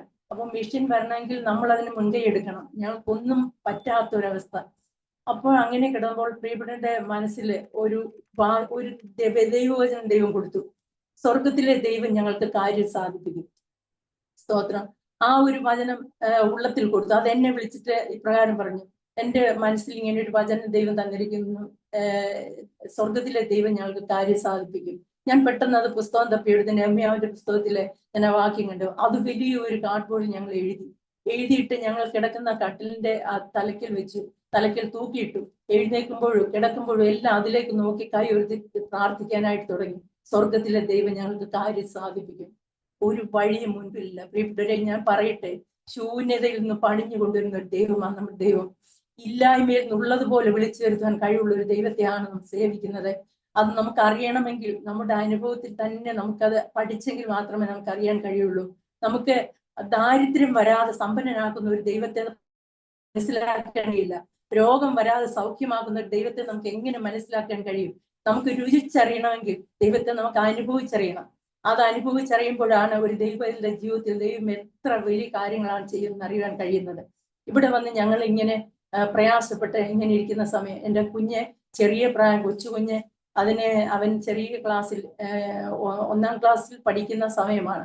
1ാം ക്ലാസ്സിൽ പഠിക്കുന്ന സമയം. ആ സമയത്ത് ഇവിടെ എല്ലാം നഷ്ടപ്പെട്ട് ഞങ്ങൾ ഇരിക്കുന്ന സമയമാണ്. ഭവനത്തിലെ കാര്യം ഞാൻ മുൻപേ തന്നെ പറഞ്ഞല്ലോ. എൻ്റെ കുഞ്ഞിനെ സ്കൂളിൽ അയക്കണം. അവനെ സ്കൂൾ പിറ്റേ ദിവസം അയക്കാനായിട്ട് യാതൊരു നിർവാഹവും ഇല്ല. ഞങ്ങൾ രണ്ടുപേരും കണ്ണിൽ നോക്കി കുഞ്ഞിനെ എങ്ങനെ സ്കൂളിൽ അയക്കും? അവന് കൊടുത്തുവിടാൻ, ടിഫിൻ കൊടുത്തുവിടാനൊന്നുമില്ല. അവനെ എങ്ങനെ നാളെ സ്കൂളിലേക്ക് അയക്കും? ഇത് ഭാരപ്പെട്ടു. അപ്പോൾ വൈകുന്നേരം രാത്രി ആയപ്പോൾ ഇതിങ്ങനെ മനസ്സിൽ രാത്രിയായി. പിന്നീട് പിറ്റേ ദിവസത്തേക്ക് എന്ത് കരുതുവാനാ? അപ്പോഴിങ്ങനെ ഞങ്ങൾക്കന്ന് പ്രാർത്ഥിക്കാണ്ടിരിക്കുമ്പോൾ ഞങ്ങൾ ടേൺ അനുസരിച്ച് ഇങ്ങനെ പ്രാർത്ഥിക്കും. അന്ന് പ്രാർത്ഥിക്കുമ്പോൾ ഞാൻ പെട്ടെന്ന് ഞാനാണെന്ന് പ്രാർത്ഥിക്കാൻ തുടങ്ങി. പ്രാർത്ഥിച്ചപ്പോൾ എൻ്റെ നാവിൽ ദൈവം തന്നത്, ഏലിയാവിനെ കാക്കയെ കൊണ്ട് പോഷിപ്പിച്ച ഒരു ദൈവം ഇന്നും ജീവിക്കുന്നുണ്ടെങ്കിൽ ഈ രാത്രികാലം ഞങ്ങളുടെ പ്രശ്നത്തിന് മറുപടി തന്നേ മതിയാവുള്ളൂ. ഞാനൊരു മനുഷ്യന്റെ മുഖത്ത് നോക്കി ലജ്ജിക്കുവാൻ ഒരിക്കലും ഇടയാക്കരുത്. ഞാൻ ഇത്രത്തോളം ഞങ്ങൾക്ക് ഭാരങ്ങളും പ്രയാസങ്ങളും ഉണ്ടെങ്കിലും ആരോടും ഞങ്ങൾ ഇല്ല എന്നൊരു കാര്യം ഞങ്ങൾ ആരോടും പറയാറില്ലായിരുന്നു. അങ്ങനെ ഞങ്ങൾക്കൊരു അവസ്ഥ വന്നാൽ ഞങ്ങൾക്ക് അത് ആരോടും പറയാൻ, ദൈവനാമത്തിന് ദുഷി വരുമല്ലോ, ദൈവത്തെ നോക്കി ഇറങ്ങി തിരിച്ചിട്ട് അവർ മറ്റുള്ളവരുടെ മുമ്പിൽ കൈനീട്ടെന്ന് പറയാൻ ഒരിക്കലും ഞങ്ങൾക്ക് അതിലൊരു മനസ്സ് വന്നില്ല. ദൈവം തന്നെ മഹത്വം എടുക്കണം, ദൈവം തന്നെ നമുക്ക് വേണ്ടി ഇറങ്ങി വരണം. അങ്ങനെ ഒരു പിടിവാശിയോടെ പ്രാർത്ഥിച്ചുകൊണ്ടിരുന്നു. രാത്രികാലം ഞാൻ പ്രാർത്ഥിക്കുകയാണ്, ഏലിയാവിന്റെ ദൈവം ഈ രാത്രികാലം ഞങ്ങൾക്ക് വേണ്ടി പ്രവർത്തിക്കണം. പ്രാർത്ഥന എത്ര നീണ്ടുപോയെന്ന് പ്രിയപ്പെട്ടവരെ എനിക്കറിയില്ല. പ്രാർത്ഥനയുടെ അവസാനം ഞാൻ ആമേൻ പറയുമ്പോൾ പുറത്തു നിന്നൊരു ശബ്ദം, കാക്ക വന്നിട്ടുണ്ട് എന്നൊരു ശബ്ദം. എന്റെ പ്രിയപ്പെട്ടവരെ, ഞാൻ പറയട്ടെ, ഞാൻ പ്രാർത്ഥിക്കാൻ തുടങ്ങിയ സമയമല്ല ദൈവം പ്രവർത്തിച്ചു തുടങ്ങിയത്. ഞങ്ങൾ ഭാരപ്പെടുന്നതിന് മുൻപ് തന്നെ ദൈവം കരുതി തുടങ്ങിയ ദൈവമാണ്. ഞാൻ ഒരു കാര്യം വ്യക്തമായിട്ട് പറയാം. അബ്രഹാം പൈതലുമായിട്ട് യാഗം കഴിക്കുവാനായിട്ട് പോയി അവിടെ ചെന്നതിന് ശേഷമല്ല അവിടെ ആട്ടിൻകുട്ടിയെ കരുതി വെച്ചത്. അബ്രഹാം തീരുമാനമെടുത്ത സമയം മുതൽ ദൈവം ആട്ടിൻകുട്ടിയെ അവിടെ കരുതി വെച്ചിരുന്നു. അതിനെ ഞാൻ വചനത്തിൽ വായിക്കുമ്പോൾ എനിക്ക് പലപ്പോഴും തോന്നിയിട്ടില്ല, എന്തിനു കൊമ്പ് കാട്ടിൽ കുരുക്കിയിട്ടിരുന്നു. ഈ ആടിനെ കൊമ്പ് കാട്ടിൽ കുരുക്കിയിട, ഇത് നിനക്കുള്ള നന്മ മറ്റൊരു ശത്രുടെയും കയ്യിൽ ചേരാൻ പാടില്ല, നിനക്കുള്ളത് ദൈവം അവിടെ കരുതിയിട്ടുണ്ട്. ഞാൻ പ്രാർത്ഥന തീർന്നു കഴിഞ്ഞപ്പോൾ പുറത്തുനിന്ന് ഞങ്ങൾ ഡോർ അടിച്ചിട്ടാണ് പ്രാർത്ഥിക്കുന്നത്. പുറത്തുനിന്ന് ഡോറിന് കൊട്ടിയിട്ട് പറഞ്ഞ് കാക്ക വന്നിട്ടുണ്ട്. ഞങ്ങൾ പ്രാർത്ഥിക്കുവാൻ തുടങ്ങിയ സമയം മുതൽ വെളിയിൽ ആള് വെയിറ്റ് ചെയ്യുകയാണ്. ഞങ്ങൾ പരസ്പരം നോക്കി ഡോർ തുറന്ന് നോക്കിയപ്പോൾ ഞങ്ങൾ ചില പ്രിയപ്പെട്ടവർ ഒരു ഓട്ടോറിക്ഷ നിറയെ ഒരു മാസത്തേക്ക് ഒരു ഭവനത്തിൽ എന്തെല്ലാം ആവശ്യമുണ്ടോ അതെല്ലാം കൂടി ഒരു ഓട്ടോറിക്ഷ നിറയെ കൊണ്ടുവന്ന് ഞങ്ങളുടെ വീടിന്റെ മുൻപിൽ കൊണ്ടുവന്നിരിക്കുകയാണ്. അവർ വെയിറ്റ് ചെയ്യുകയാണ്. പ്രാർത്ഥന കേട്ടുകൊണ്ട് അവരിയ്ക്കുകയാണ്. പ്രാർത്ഥനയ്ക്ക് ആമീൻ പറഞ്ഞപ്പോൾ കാക്ക വന്നിട്ടുണ്ട് എന്ന് പറഞ്ഞു. എന്നോട് പലരും ചോദിക്കും, നിങ്ങളുടെ ദൈവം നൂലിൽ കെട്ടിയിറക്കുന്ന ദൈവമാണ്. എനിക്ക് ശക്തമായി പറയാൻ കഴിയും, ഒരു നൂലിന്റെ പോലും ആവശ്യം എൻ്റെ ദൈവത്തിനില്ല. പ്രവർത്തിക്കുവാൻ ശക്തിയുള്ള ഒരു ദൈവത്തെയാണ് സേവിക്കുന്നത്. ഒരു നൂലെന്ന് പറയുന്ന മാധ്യമം പോലും ദൈവത്തിന് ആവശ്യമില്ല. ഇരിക്കുന്ന ഇടത്ത് ദൈവം നീരുറവ് തുറക്കുന്ന ദൈവമാണ്. ആകാറിനോട് നീ പോയിട്ട് നീരുറവ് കണ്ടുപിടിക്കാനല്ല പറഞ്ഞത്, നീ ഇരിക്കുന്ന ഇടത്ത് തന്നെ നിനക്ക് നീരുറവ് തുറക്കുന്ന ഒരു ദൈവമുണ്ട്. നമുക്കത് അനുഭവത്തിൽ തുടർന്നുള്ള വിശ്വാസത്തിലെ പരിശീലനം കൊണ്ട് നമുക്കത് മനസ്സിലായി തീരുവാനായിട്ട് കഴിയുള്ളൂ. പലപ്പോഴും പ്രതിസന്ധികൾ ജീവിതത്തിൽ കടന്നു വരുമ്പോൾ നാം പതറിപ്പോകുന്ന എന്താണെന്ന് ചോദിച്ചാൽ, നമ്മുടെ ഈ നഗ്ന നേത്രങ്ങൾ കൊണ്ട് പ്രതിസന്ധി മാത്രമേ നമ്മൾ കാണുന്നുള്ളൂ. എന്നാൽ ഇതിനപ്പുറത്ത് ദൈവം കരുതി വെച്ചിരിക്കുന്ന ഒരു വിടുതൽ നമുക്ക് കാണുവാനായിട്ട് കഴിയുന്നില്ല. ഏതു പ്രതിസന്ധിയിലും ഒരു വിടുതൽ ദൈവം കരുതി വെച്ചിട്ടുണ്ട്. ആ വിടുതൽ നമുക്കത് നമ്മുടെ മനസ്സിൽ ഓർത്താല് നമ്മുടെ പ്രതിസന്ധി വലിയ പ്രതിസന്ധിയായിട്ട് നമുക്ക് തോന്നത്തില്ല. ദൈവം ഒരു വിടുതൽ തീർച്ചയായിട്ടും കരുതിയിട്ടുണ്ട് എന്നൊരു ഉറപ്പും വിശ്വാസവും, ദൈവത്തിലെ ആഴമായ ഒരു വിശ്വാസം ഉണ്ടെങ്കിൽ നമുക്ക് ആശ്വസിക്കാനായിട്ട് കഴിയും. പ്രിയപ്പെട്ടവരെ, അങ്ങനെ പ്രിയപ്പെട്ടവർ വന്ന് 1 മാസത്തേക്കുള്ള സാധനങ്ങൾ മുഴുവനും എന്റെ ഭവനത്തിലേക്ക് കൊണ്ടുവരും. ഒരിക്കലും വന്നു ചേരാൻ സാധ്യതയില്ലാത്ത ആളുകൾ ഒരിക്കലും വരുവാനായിട്ട് എങ്ങനെ ദൈവം പ്രവർത്തിച്ചു എന്ന് നമുക്ക് ചിന്തിച്ചാൽ നമ്മുടെ ചിന്തയ്ക്ക് അതീതമാണ്. അവരോട് ആര് പറഞ്ഞയച്ചു? സ്വർഗത്തിലെ ദൈവം കാക്കയോട് കൽപ്പിച്ചു, നീ ആഹാബിന്റെ കൊട്ടാരത്തിലിരിക്കുന്ന അപ്പമാണെങ്കിലും ഏലിയാവിന് കൊണ്ടു കൊടുക്കണം. അവനെ ഞാൻ അവിടെ ആക്കി വെച്ചിരിക്കുകയാണ്. അവിടെ കൊണ്ടു കൊടുക്കാൻ കൽപ്പിച്ച ഒരു ദൈവമുണ്ട്. ഞാൻ ആ ദൈവത്തോട് പ്രാർത്ഥിച്ച സമയം തന്നെ ദൈവം പ്രവർത്തിക്കാൻ വേണ്ടിയായി. നല്ല പ്രിയപ്പെട്ട ഈ സർജറിയുടെ വിഷയത്തിന്മേൽ ഞങ്ങൾ പ്രാർത്ഥിച്ചു കൊണ്ടേയിരുന്നു.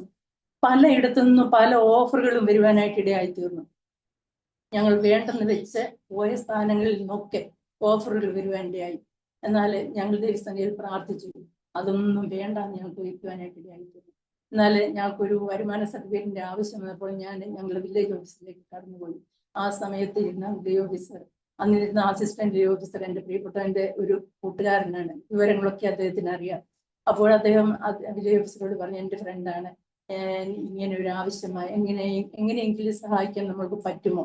അപ്പോൾ അദ്ദേഹം പറഞ്ഞു, എൻ്റെ ഒരു അനുജൻ ഒരു ഹോസ്പിറ്റലിൽ വർക്ക് ചെയ്യുന്നുണ്ട്. ഞാൻ ഹോസ്പിറ്റലിന്റെ പേര് പറയുന്നില്ല. ഹോസ്പിറ്റലിൽ വർക്ക് ചെയ്യുന്നുണ്ട്. അവിടെ നിങ്ങൾ ചെന്നാൽ മാത്രം മതി. അവിടെ ചെന്നിട്ട് ഏത് രാജ്യത്തു നിന്ന് വേണമെങ്കിലും മെഷീൻ വരുത്തി അവർ ചെയ്തു തരും. അവിടെ ചെന്നാൽ അഡ്മിറ്റ് ആകുന്നത് മുതൽ ഡിസ്ചാർജ് ചെയ്യുന്നത് വരെ അവിടെയുള്ള മനുഷ്യ ദൈവത്തെ ആരാധിക്കുന്നതായിട്ട് നിങ്ങളൊന്ന് അഭിനയിക്കണം. ഞാൻ ആ സമയത്ത് അദ്ദേഹത്തോട് ഞാൻ ധൈര്യത്തോട് പറഞ്ഞു, സാറേ, ജീവനുള്ള ദൈവത്തെ സേവിക്കുന്ന ഞങ്ങൾക്ക് ഒരിക്കലും മനുഷ്യ ദൈവത്തെ സേവിക്കാൻ കഴിയില്ല. ജീവിക്കുന്നെങ്കിൽ ദൈവത്തിന്, മരിക്കുന്നത് ലാഭം. ഒരിക്കലും അങ്ങനെ ഒരു വഴി ഞങ്ങൾക്ക് വേണ്ടി വേണ്ട. അത് തിരസ്കരിച്ചു പോകുമ്പോൾ ഞങ്ങളുടെ മുന്നിൽ ശൂന്യതയാണ്. പക്ഷെങ്കിൽ ഞങ്ങൾക്കറിയാം, ദൈവത്തോട് പ്രാർത്ഥിച്ച് ദൈവത്തോട് ഒരു ഉടമ്പടി ചെയ്തിട്ടുണ്ട്, ദൈവത്തോട് ഒരു കരാർ വെച്ചിട്ടുണ്ട്. ഒരിക്കലും ലജ്ജിപ്പിക്കുന്നതും ദൈവത്തിന്റെ നാമം ദുഷിക്കുന്ന ഒരു വഴിയും തുറക്കരുതെന്ന്. അത് ദൈവത്തിന് നന്നായിട്ടറിയാം. അങ്ങനെ ഭവനത്തിൽ കടന്നു വന്ന സമയത്ത് ശ്രീത്രയിൽ നിന്ന് തന്നെ ഡോക്ടർമാര് ഇദ്ദേഹത്തോട് നിർബന്ധിച്ചു, ജെയിംസെ, ഇത്രയും നാളത്തെ ട്രീറ്റ്മെന്റ് ആയില്ലേ, എല്ലാം നഷ്ടപ്പെട്ടിരിക്കുകയല്ലേ, നമുക്ക് ഒരു പത്രത്തിൽ ഒരു പരസ്യം കൊടുക്കാം, നമുക്ക് കളക്ട് ചെയ്ത് നമുക്ക് മിഷൻ വരുത്താം. അപ്പോഴ് അത് പ്രിയപ്പെട്ട വളരെയധികം പ്രയാസമായിട്ട് തോന്നി. എന്നോട് വീട്ടിൽ വന്ന് അവർ തന്നെ എല്ലാം സജ്ജീകരിച്ച് എല്ലാം പത്രത്തിൽ കൊടുക്കാനായിട്ട് ഒക്കെ തയ്യാറായി. വീട്ടിൽ വന്ന് കഴിഞ്ഞപ്പോൾ ഈ കാര്യം ഇങ്ങനെ സംസാരിച്ചു, പത്രത്തിൽ കൊടുക്കാനാണ് ഡോക്ടർമാർ പറഞ്ഞിരിക്കുന്നത്. എന്നാൽ ഞങ്ങൾക്ക് 2 പേർക്ക് ഒട്ടും മനസ്സ് അതിന് വന്നില്ല. ഒട്ടും മനസ്സ് അനുവദിക്കുന്നില്ല. എന്നാൽ അന്ന് ഞങ്ങളെ സ്നേഹിച്ച ദേവദാസൻ, ഞങ്ങൾ ആരാധിച്ചിരുന്ന ആലപ്പുഴ ദേവസഭയുള്ള ദേവദാസൻ ഇവിടെ കടന്നു വന്നു. ഞങ്ങളെ വളരെയധികം സ്നേഹമാണ്. എങ്ങനെയെങ്കിലും പ്രിയപ്പെട്ട ജീവൻ രക്ഷിക്കണം എന്നുള്ള അവസ്ഥയിൽ എല്ലാവരും, ഞങ്ങളെ സ്നേഹിക്കുന്നവരൊക്കെ ഒരുപോലെ പ്രവർത്തിക്കുകയാണ്. അപ്പോൾ ഇവിടെ വന്നിട്ട് പറഞ്ഞു, ഒരു കാര്യം ചെയ്യും, അവർ ഡോക്ടർമാർ പറഞ്ഞതല്ലേ, നമുക്ക് മെഡിക്കൽ റിപ്പോർട്ടിന്റെ ഇതെല്ലാം കോപ്പിയെല്ലാം കൊണ്ട് നമുക്കൊന്ന് കൊണ്ടു കൊടുക്കാം, ആ പത്രാധിപരുടെ കയ്യിൽ തന്നെ കൊണ്ടു കൊടുക്കാമെന്ന് പറഞ്ഞ് അദ്ദേഹം നിർബന്ധിച്ചു. അപ്പോഴും ഞാൻ പറഞ്ഞു, ഈ ദൈവം എത്രയോ അനുഗ്രഹിച്ച് ദൈവമക്കളെ എവിടെയെല്ലാം അയച്ചിട്ടുണ്ട്. ഒരൊറ്റ ഇടത്ത് ദൈവം പ്രവർത്തിച്ചാൽ മതി ഈ നമ്മുടെ പ്രശ്നത്തിന് പരിഹാരം ഉണ്ടാക്കുവാൻ ദൈവത്തിന് കഴിയും. അതുകൊണ്ട് ഇങ്ങനെ കൊടുക്കുന്നതിനോട് ഒട്ടും മനസ്സില്ല. എന്നാൽ അദ്ദേഹത്തിന്റെ നിർബന്ധ പ്രകാരം ഇതെല്ലാം ആക്കി ഒരു കവറിലിട്ടിട്ട് ഞാനും പ്രിയപ്പെട്ടവനോട് ഈ കവർ കയ്യിൽ പിടിച്ചിട്ട് പറഞ്ഞു, കർത്താവേ, ഇത് ദൈവഹിതമല്ല, കർത്താവ് ഒരിക്കലും ഇത് പത്രത്തിൽ വരുവാൻ ഇടയാക്കരുത്, ഞങ്ങളെ മനുഷ്യന്റെ മുൻപിൽ ലജ്ജിപ്പിക്കരുത്. ഇങ്ങനെ പറഞ്ഞ് പ്രാർത്ഥിച്ച് അദ്ദേഹത്തിന്റെ കയ്യിൽ കവർ കൊടുക്കാനായിട്ട് ഇടയായി. അദ്ദേഹം അവിടെ പോയി പത്രാധിപരെ നേരിട്ട് കണ്ടു തന്നെ ഇത് കൊടുക്കുവാനിടയായി. 2 ആഴ്ച കഴിഞ്ഞപ്പോൾ പോസ്റ്റ്മാൻ ഒരു കവർ ഞങ്ങളുടെ വീട്ടിൽ കൊണ്ടുവന്നു. ഞാൻ ഓടിപ്പോയി വാങ്ങിച്ചപ്പോൾ, എനിക്ക് കവർ വാങ്ങിച്ചപ്പോൾ തന്നെ പത്രം ഓഫീസിൽ നിന്നാണ് മനസ്സിലായി, റിജക്റ്റഡ് എന്ന് അതിൽ എഴുതി വെച്ചിട്ടുണ്ട്. ഞാനത് കയ്യിൽ പിടിച്ച് കുറെ സ്തോത്ര ഹല്ലേലൂയ പറഞ്ഞു. എന്റെ പ്രിയപ്പെട്ടവൻ എന്നോട് ചോദിച്ചു എന്താണ്. ഞാൻ പറഞ്ഞു, അവിടുന്ന് പത്രക്കാരയച്ചിട്ടുണ്ട്. അപ്പോൾ അദ്ദേഹം ഓർത്തു, ഇനി സാമ്പത്തികത്തിന്റെ ഇത് വല്ലതും ആയിരിക്കാം. നമ്മൾ കവർ തുറന്ന് വായിച്ചപ്പോൾ ദൈവം എത്ര വലിയവനാ, അവർക്ക് അത് സമാഹരിക്കാൻ കഴിയില്ല, ഖേദിക്കുന്നു എന്ന് പറഞ്ഞ ഒരു ലെറ്ററുമായിട്ട് തിരിച്ചയക്കുവാനായിട്ട് ഇടയായിത്തീർന്നു. നമ്മുടെ ദൈവം ജീവിക്കുന്ന ദൈവമാണ്. ദൈവത്തിന് പ്രവർത്തിക്കുവാൻ അനേക വഴികളുണ്ട്. നമ്മുടെ വിചാരങ്ങൾ, നമ്മുടെ വഴികളുമല്ല ദൈവത്തിനുള്ളത്. പ്രിയപ്പെട്ടവരെ, ഞാൻ പറയട്ടെ, ആ സമയം വരെ എങ്ങനെ എന്ത് ചെയ്യുമെന്ന് ഞങ്ങൾക്ക് അറിയില്ലായിരുന്നു. അപ്പോൾ ഞങ്ങൾ ഒരു പ്രിയപ്പെട്ട കുടുംബം അമേരിക്കയിൽ കടന്നുപോയിട്ടുണ്ട് ഞങ്ങളുടെ ചർച്ചില്. ആ സമയത്ത് ഞങ്ങൾക്ക് ഓർമ്മ വന്നു, അമേരിക്കയിലെ മിഷൻ കിട്ടുമെന്നല്ലേ പറഞ്ഞത്, അങ്ങോട്ട് അദ്ദേഹത്തിനൊരു അച്ഛനൊരു കത്തയക്കാം. അപ്പോൾ അന്നിരുന്ന് ഞങ്ങളുടെ പാസ്റ്റർ പെട്ടെന്ന് അഡ്രസ്സൊക്കെ സംഘടിപ്പിച്ചിട്ട് അച്ഛൻ 2 വരിയിൽ ഒരു കത്തെഴുതി, ഇങ്ങനെ ഒരു മിഷന്റെ ആവശ്യമുണ്ട്. പെട്ടെന്ന് തന്നെ അദ്ദേഹം കത്തെഴുതി, ദൈവത്തിന് ഇത് ആവശ്യമെങ്കിൽ ദൈവത്തിന് അറിയാം, ഇതെല്ലാം സൗഖ്യമാക്കാം, ഇത് ആവശ്യമെങ്കിൽ ദൈവം പ്രവർത്തിക്കും, നമുക്ക് ധൈര്യത്തോടിരിക്കാം, ദൈവത്തിന്റെ പ്രവൃത്തി കാണാം. ഞാൻ പറയട്ടെ പ്രിയപ്പെട്ടവരെ, 1 മാസത്തിനുള്ളിൽ എന്റെ പ്രിയപ്പെട്ട മിഷൻ വയ്ക്കുവാനായിട്ടുള്ള എല്ലാ സജ്ജീകരണങ്ങളും ദൈവം ഒരുക്കി. ആ 3 മാസത്തിനുള്ളിൽ തന്നെ അദ്ദേഹത്തെ പോണ്ടിച്ചേരിയിലേക്ക് മാറ്റുവാനായിട്ട് ഇടയായി. അവിടെ വെച്ച് 97-ൽ ആദ്യത്തെ ICD, ഇന്ത്യയിൽ തന്നെ ആദ്യത്തേതെന്ന് വേണം പറയാന്. ഇപ്പോൾ ഡോക്ടേഴ്സ് ഒക്കെ ഹിസ്റ്ററി നോക്കുമ്പോൾ പറയും ഇന്ത്യയിലെ ആദ്യത്തെ ICD അവിടെ വയ്ക്കുവാനായിട്ട് ഇടയായിത്തീർന്നു. അങ്ങനെ ഞാൻ ഭവനത്തിലേക്ക് വന്നു. ദൈവത്തിന്റെ പ്രവൃത്തി ഒരിക്കലും നിലച്ചിട്ടില്ല. ദൈവത്തിനൊരു വ്യക്തിയെ ആവശ്യമുണ്ടെങ്കിൽ ദൈവം ഒരിക്കലും അത് പണിതെടുക്കുക, നശിപ്പിച്ച് കളയുകയല്ല, പണിതെടുക്കുന്ന ഒരു ദൈവത്തെയാണ് നമ്മൾ സേവിക്കുന്നത്. പ്രിയപ്പെട്ടനെ അങ്ങനെ മുമ്പോട്ട് ഞങ്ങൾ പോയി. അപ്പോഴേക്കും കുഞ്ഞ് പഠിത്തം തുടങ്ങി. കുഞ്ഞിനെ പഠിക്കണം, പ്രിയപ്പെട്ട ട്രീറ്റ്മെന്റ്, ഞങ്ങളാകെപ്പാടെ വളരെ പ്രയാസത്തിലായി. അപ്പോഴേക്കും ഭവനത്തിലെ കഷ്ടതകളും പെരുകി വരുവാനായിട്ട് തുടങ്ങി. പ്രിയപ്പെട്ടന് വെച്ചിരുന്ന ആ മിഷന് നല്ല നോർമൽ ലൈഫ് ആണെങ്കിൽ മാത്രമേ ആ മിഷൻ കൊണ്ട് ഉപകാരമുള്ളൂ. ടെൻഷൻ ആയാൽ പെട്ടെന്ന് ഹാർട്ട് നിൽക്കും, ഈ ഉപകരണം പ്രവർത്തിക്കും, അത് പെട്ടെന്ന് തീർന്നു പോകുമെന്ന് ഡോക്ടർമാർ പറഞ്ഞിട്ടുണ്ട്. എന്നാൽ ഭവനത്തിലെ പ്രതിസന്ധികൾ കാരണം പല പ്രാവശ്യമായി ഷോക്ക് അടിക്കാനായിട്ട് തുടങ്ങി. അങ്ങനെ ആ മിഷൻ നിലയ്ക്കുവാനായിട്ടുള്ള അവസരമായി, ഏതാണ്ട് തീരുവാനുള്ള അവസരം. ആ സമയമായപ്പോഴേക്കും ഭവനത്തിൽ പ്രതിസന്ധി മുറുകി. ഞങ്ങൾക്ക് ഭവനം വിട്ടിറങ്ങേണ്ടതായിട്ടുള്ള അവസ്ഥ ഞങ്ങൾക്കുണ്ടായി. എന്നെ കേൾക്കുന്ന പ്രിയപ്പെട്ടവരോട് ഞാൻ പറയട്ടെ, എന്റെ പ്രിയപ്പെട്ടവനും പൈതലുമായിട്ട് സ്വർഗത്തിലേക്ക് നോക്കി ഞങ്ങൾ ഈ ഭവനത്തിൽ നിന്ന് ഇറങ്ങി. അന്ന് ഞാനിപ്പോൾ പറഞ്ഞ അമേരിക്കയിൽ ഇപ്പോഴുമുള്ള ഞങ്ങളുടെ പ്രിയപ്പെട്ടവർ, അവരുടെ വീട് പള്ളിപ്പാട്ട് ഞങ്ങൾ പോയിക്കൊണ്ടിരിക്കുന്ന സഭയുടെ അടുത്ത് അടഞ്ഞു കിടക്കുന്നുണ്ടായിരുന്നു. വിളിച്ചു പറഞ്ഞു, കുഞ്ഞുങ്ങളെ നിങ്ങൾ അവിടെ പോയി താമസിക്കുക. വീട് തുറന്ന് അവരതെല്ലാം വൃത്തിയാക്കി വീട് തുറന്ന് ഞങ്ങൾക്ക് താമസിക്കുവാനായിട്ട് സ്തോത്രം. അവിടെ പോയി താമസിച്ചുകൊണ്ട് ഇരിക്കുന്ന സമയം കുഞ്ഞപ്പോഴേക്കും കുഞ്ഞിനും പഠിത്തം 8ാം ക്ലാസ് കുഞ്ഞ് കഴിഞ്ഞു, 9ാം ക്ലാസ്സിലേക്കായി. കുഞ്ഞിന്റെ പഠിത്തം, പ്രിയപ്പെട്ടവന്റെ ട്രീറ്റ്മെന്റ്, ഇതെല്ലാം സ്വർഗത്തിലെ ദൈവം ശ്രേഷ്ഠമായി നടത്തിക്കൊണ്ടിരുന്നു. എന്നോട് എങ്ങനെയാണെന്ന് ചോദിച്ചാൽ പറയുവാൻ എനിക്കൊരു വഴിയില്ല. നമുക്കൊരു പെർമനന്റ് ഒരു വഴി ഉണ്ടെങ്കിൽ നമുക്ക് പറയാം, ഇന്ന വഴിയിൽ കൂടിയാ. ദൈവം തക്ക സമയങ്ങളിൽ 5 രൂപ ആവശ്യമെങ്കിൽ 5 രൂപ, 5000 ആവശ്യമെങ്കിൽ 5000 തക്ക സമയത്ത് തന്ന് ഞങ്ങളെ നടത്തിക്കൊണ്ടിരുന്നു. ഞങ്ങൾ അവിടെ പാർക്കുന്ന സമയത്ത് അവിടെയുള്ള പ്രിയപ്പെട്ടവരൊക്കെ പറയുവാനായിട്ട് ഇടയായിത്തീർന്നു, അവിടെ താമസിക്കുന്നവർ അമേരിക്കക്കാരാണെന്ന് പറയാനിടയായി. കാരണം എത്രയോ ഉന്നതന്മാരുടെ മക്കളെ ഒക്കെ സ്കൂളിൽ നിറക്കി വിടുമ്പോൾ ഫീസ് കൊടുക്കാൻ ഇല്ലാതിരിക്കുമ്പോഴൊക്കെ ഒരു ദിവസം പോലും പട്ടിണി കിടക്കുവാനോ ഒരു ദിവസം പോലും ഫീസ് ഇല്ലാതെ ഇറങ്ങി പോകാനോ ഒന്നും എന്റെ കുഞ്ഞിനെ ദൈവം ഇടയാക്കിയിട്ടില്ല. സ്വർഗത്തിലെ ദൈവം അവന് വേണ്ടി കരുതിയിരുന്നു. അങ്ങനെ ഞങ്ങൾ 2ാമത്തെ മിഷന് വേണ്ടി, ആദ്യത്തെ മിഷൻ തീർന്നുവെന്ന് ഡോക്ടർമാർ നോക്കിയപ്പോൾ പറഞ്ഞു, 2ാമത്തെ ICD വരണം. ICD എന്ന് വരുവാൻ വളരെയധികം പ്രയാസപ്പെട്ടിരിക്കുന്ന ഒരു സമയമാണ്. ഡോക്ടേഴ്സും കൈമലർത്തിയിരിക്കുകയാണ്, എന്ത് ചെയ്യണമെന്നറിയില്ല. അന്ന് ICD ആർക്കും അധികം വേണ്ട, അതുകൊണ്ട് തന്നെ അതിന്റെ വരവും കുറവാണ്. ഞങ്ങൾ ഒരു കാര്യം ചെയ്തു, ഉപവസിക്കുവാനായിട്ട് തീരുമാനിച്ചു.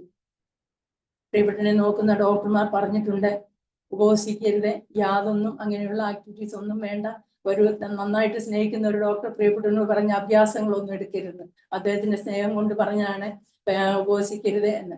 ഞങ്ങൾ വിചാരിച്ചു, മരിക്കുന്നെങ്കിൽ ദൈവസന്നിധി, മരിക്കുന്നെങ്കിൽ മരിക്കട്ടെ, എന്നാലും ദൈവസന്നിധിയിലെ ഉപവാസത്തോട് പ്രാർത്ഥനയോട് ഞങ്ങൾ 21 ദിവസം ഉപവസിക്കാനായിട്ട് തുടങ്ങി. ആ ഭവനത്തില് ഞങ്ങൾ അവിടെ ഉപവസിച്ചുകൊണ്ടിരിക്കുമ്പോൾ ഞങ്ങളുടെ വിഷയങ്ങൾക്ക് വേണ്ടി പ്രാർത്ഥിക്കുവാൻ ഉപവസിച്ചുകൊണ്ടിരുന്നു.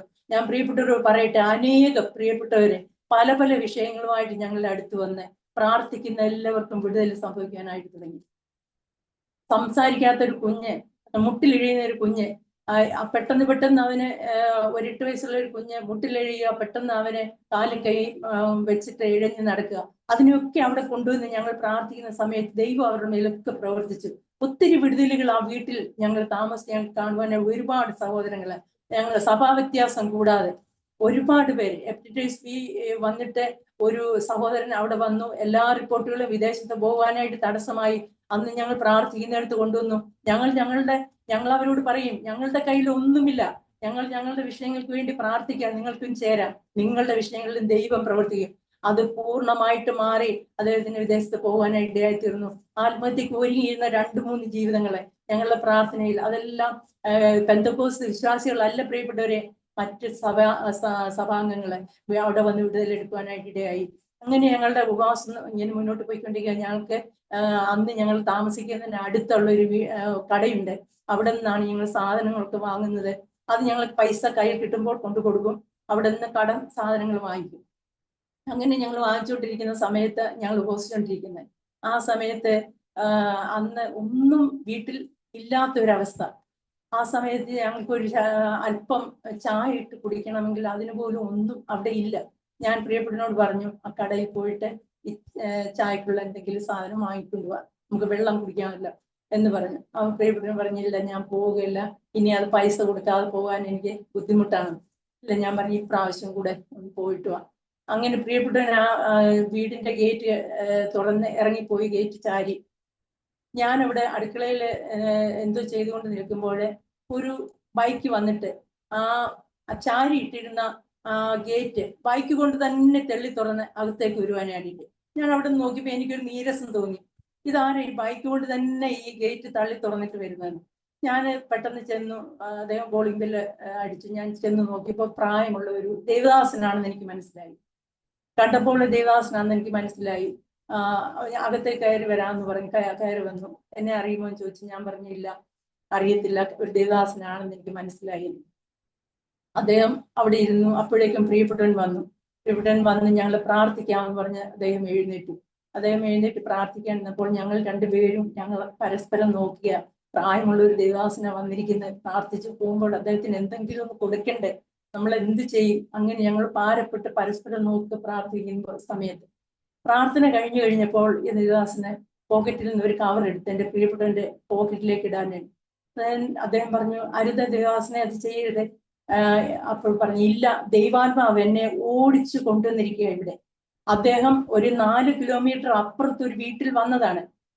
വന്നിട്ട് അദ്ദേഹം അവിടെ കാണാൻ വന്ന ആളിനെ അവിടെ കാണാതിരുന്നപ്പോൾ അദ്ദേഹം പെട്ടെന്ന് അദ്ദേഹത്തിന്റെ മനസ്സിൽ തോന്നിക്കുകയാണ്, അദ്ദേഹം പണ്ട് വന്നിട്ടുള്ള ഒരു വീടാണ് ഞങ്ങൾ ഈ താമസിക്കുന്നത്. അന്നിപ്പോ ആ പ്രിയപ്പെട്ടവരാരും അവിടെ ഇല്ല. അപ്പോൾ അദ്ദേഹത്തിന് തോന്നി, ഞാൻ അന്ന് പണ്ട് പോയ ആ വീടുകളിൽ ആരെങ്കിലും ഉണ്ടോന്നൊന്ന് നോക്കാമല്ലോ, പോയി നോക്കാം. അപ്പോൾ അവിടെ വന്ന് ജംഗ്ഷനിൽ അന്വേഷിച്ചു, ഈ വീട്ടിൽ ആരെങ്കിലും ഉണ്ടോ? അപ്പോൾ അവർ പറഞ്ഞു, ആ വീട്ടുകാരൊക്കെ ഇവിടെ ഇല്ല, അവരൊക്കെ പുറത്തു പോയിരിക്കുക, ഇപ്പൊ അവിടെ ഒരു ദേവദാസൻ താമസിക്കുന്നുണ്ടെന്ന് പറഞ്ഞു. എന്നാലും അദ്ദേഹം വിചാരിച്ചു, ആരായാലും താമസിക്കുന്നുണ്ടല്ലോ, കണ്ടുകളയാം. അങ്ങനെയാണ് ഇദ്ദേഹം അവിടെ വന്നെത്തിയിരിക്കുന്നത്. ആ ദേവദാസൻ പറഞ്ഞു, എന്നെ ദൈവത്തിന്റെ പരിശുദ്ധാത്മാവ് ഓടിച്ചു കൊണ്ടുവന്നതാ ഇവിടെ, അതുകൊണ്ട് ഇത് ദൈവപ്രവൃത്തിയാ, നിങ്ങൾ തടയരുത്. അത് അദ്ദേഹം വെച്ചിട്ട് പോയി.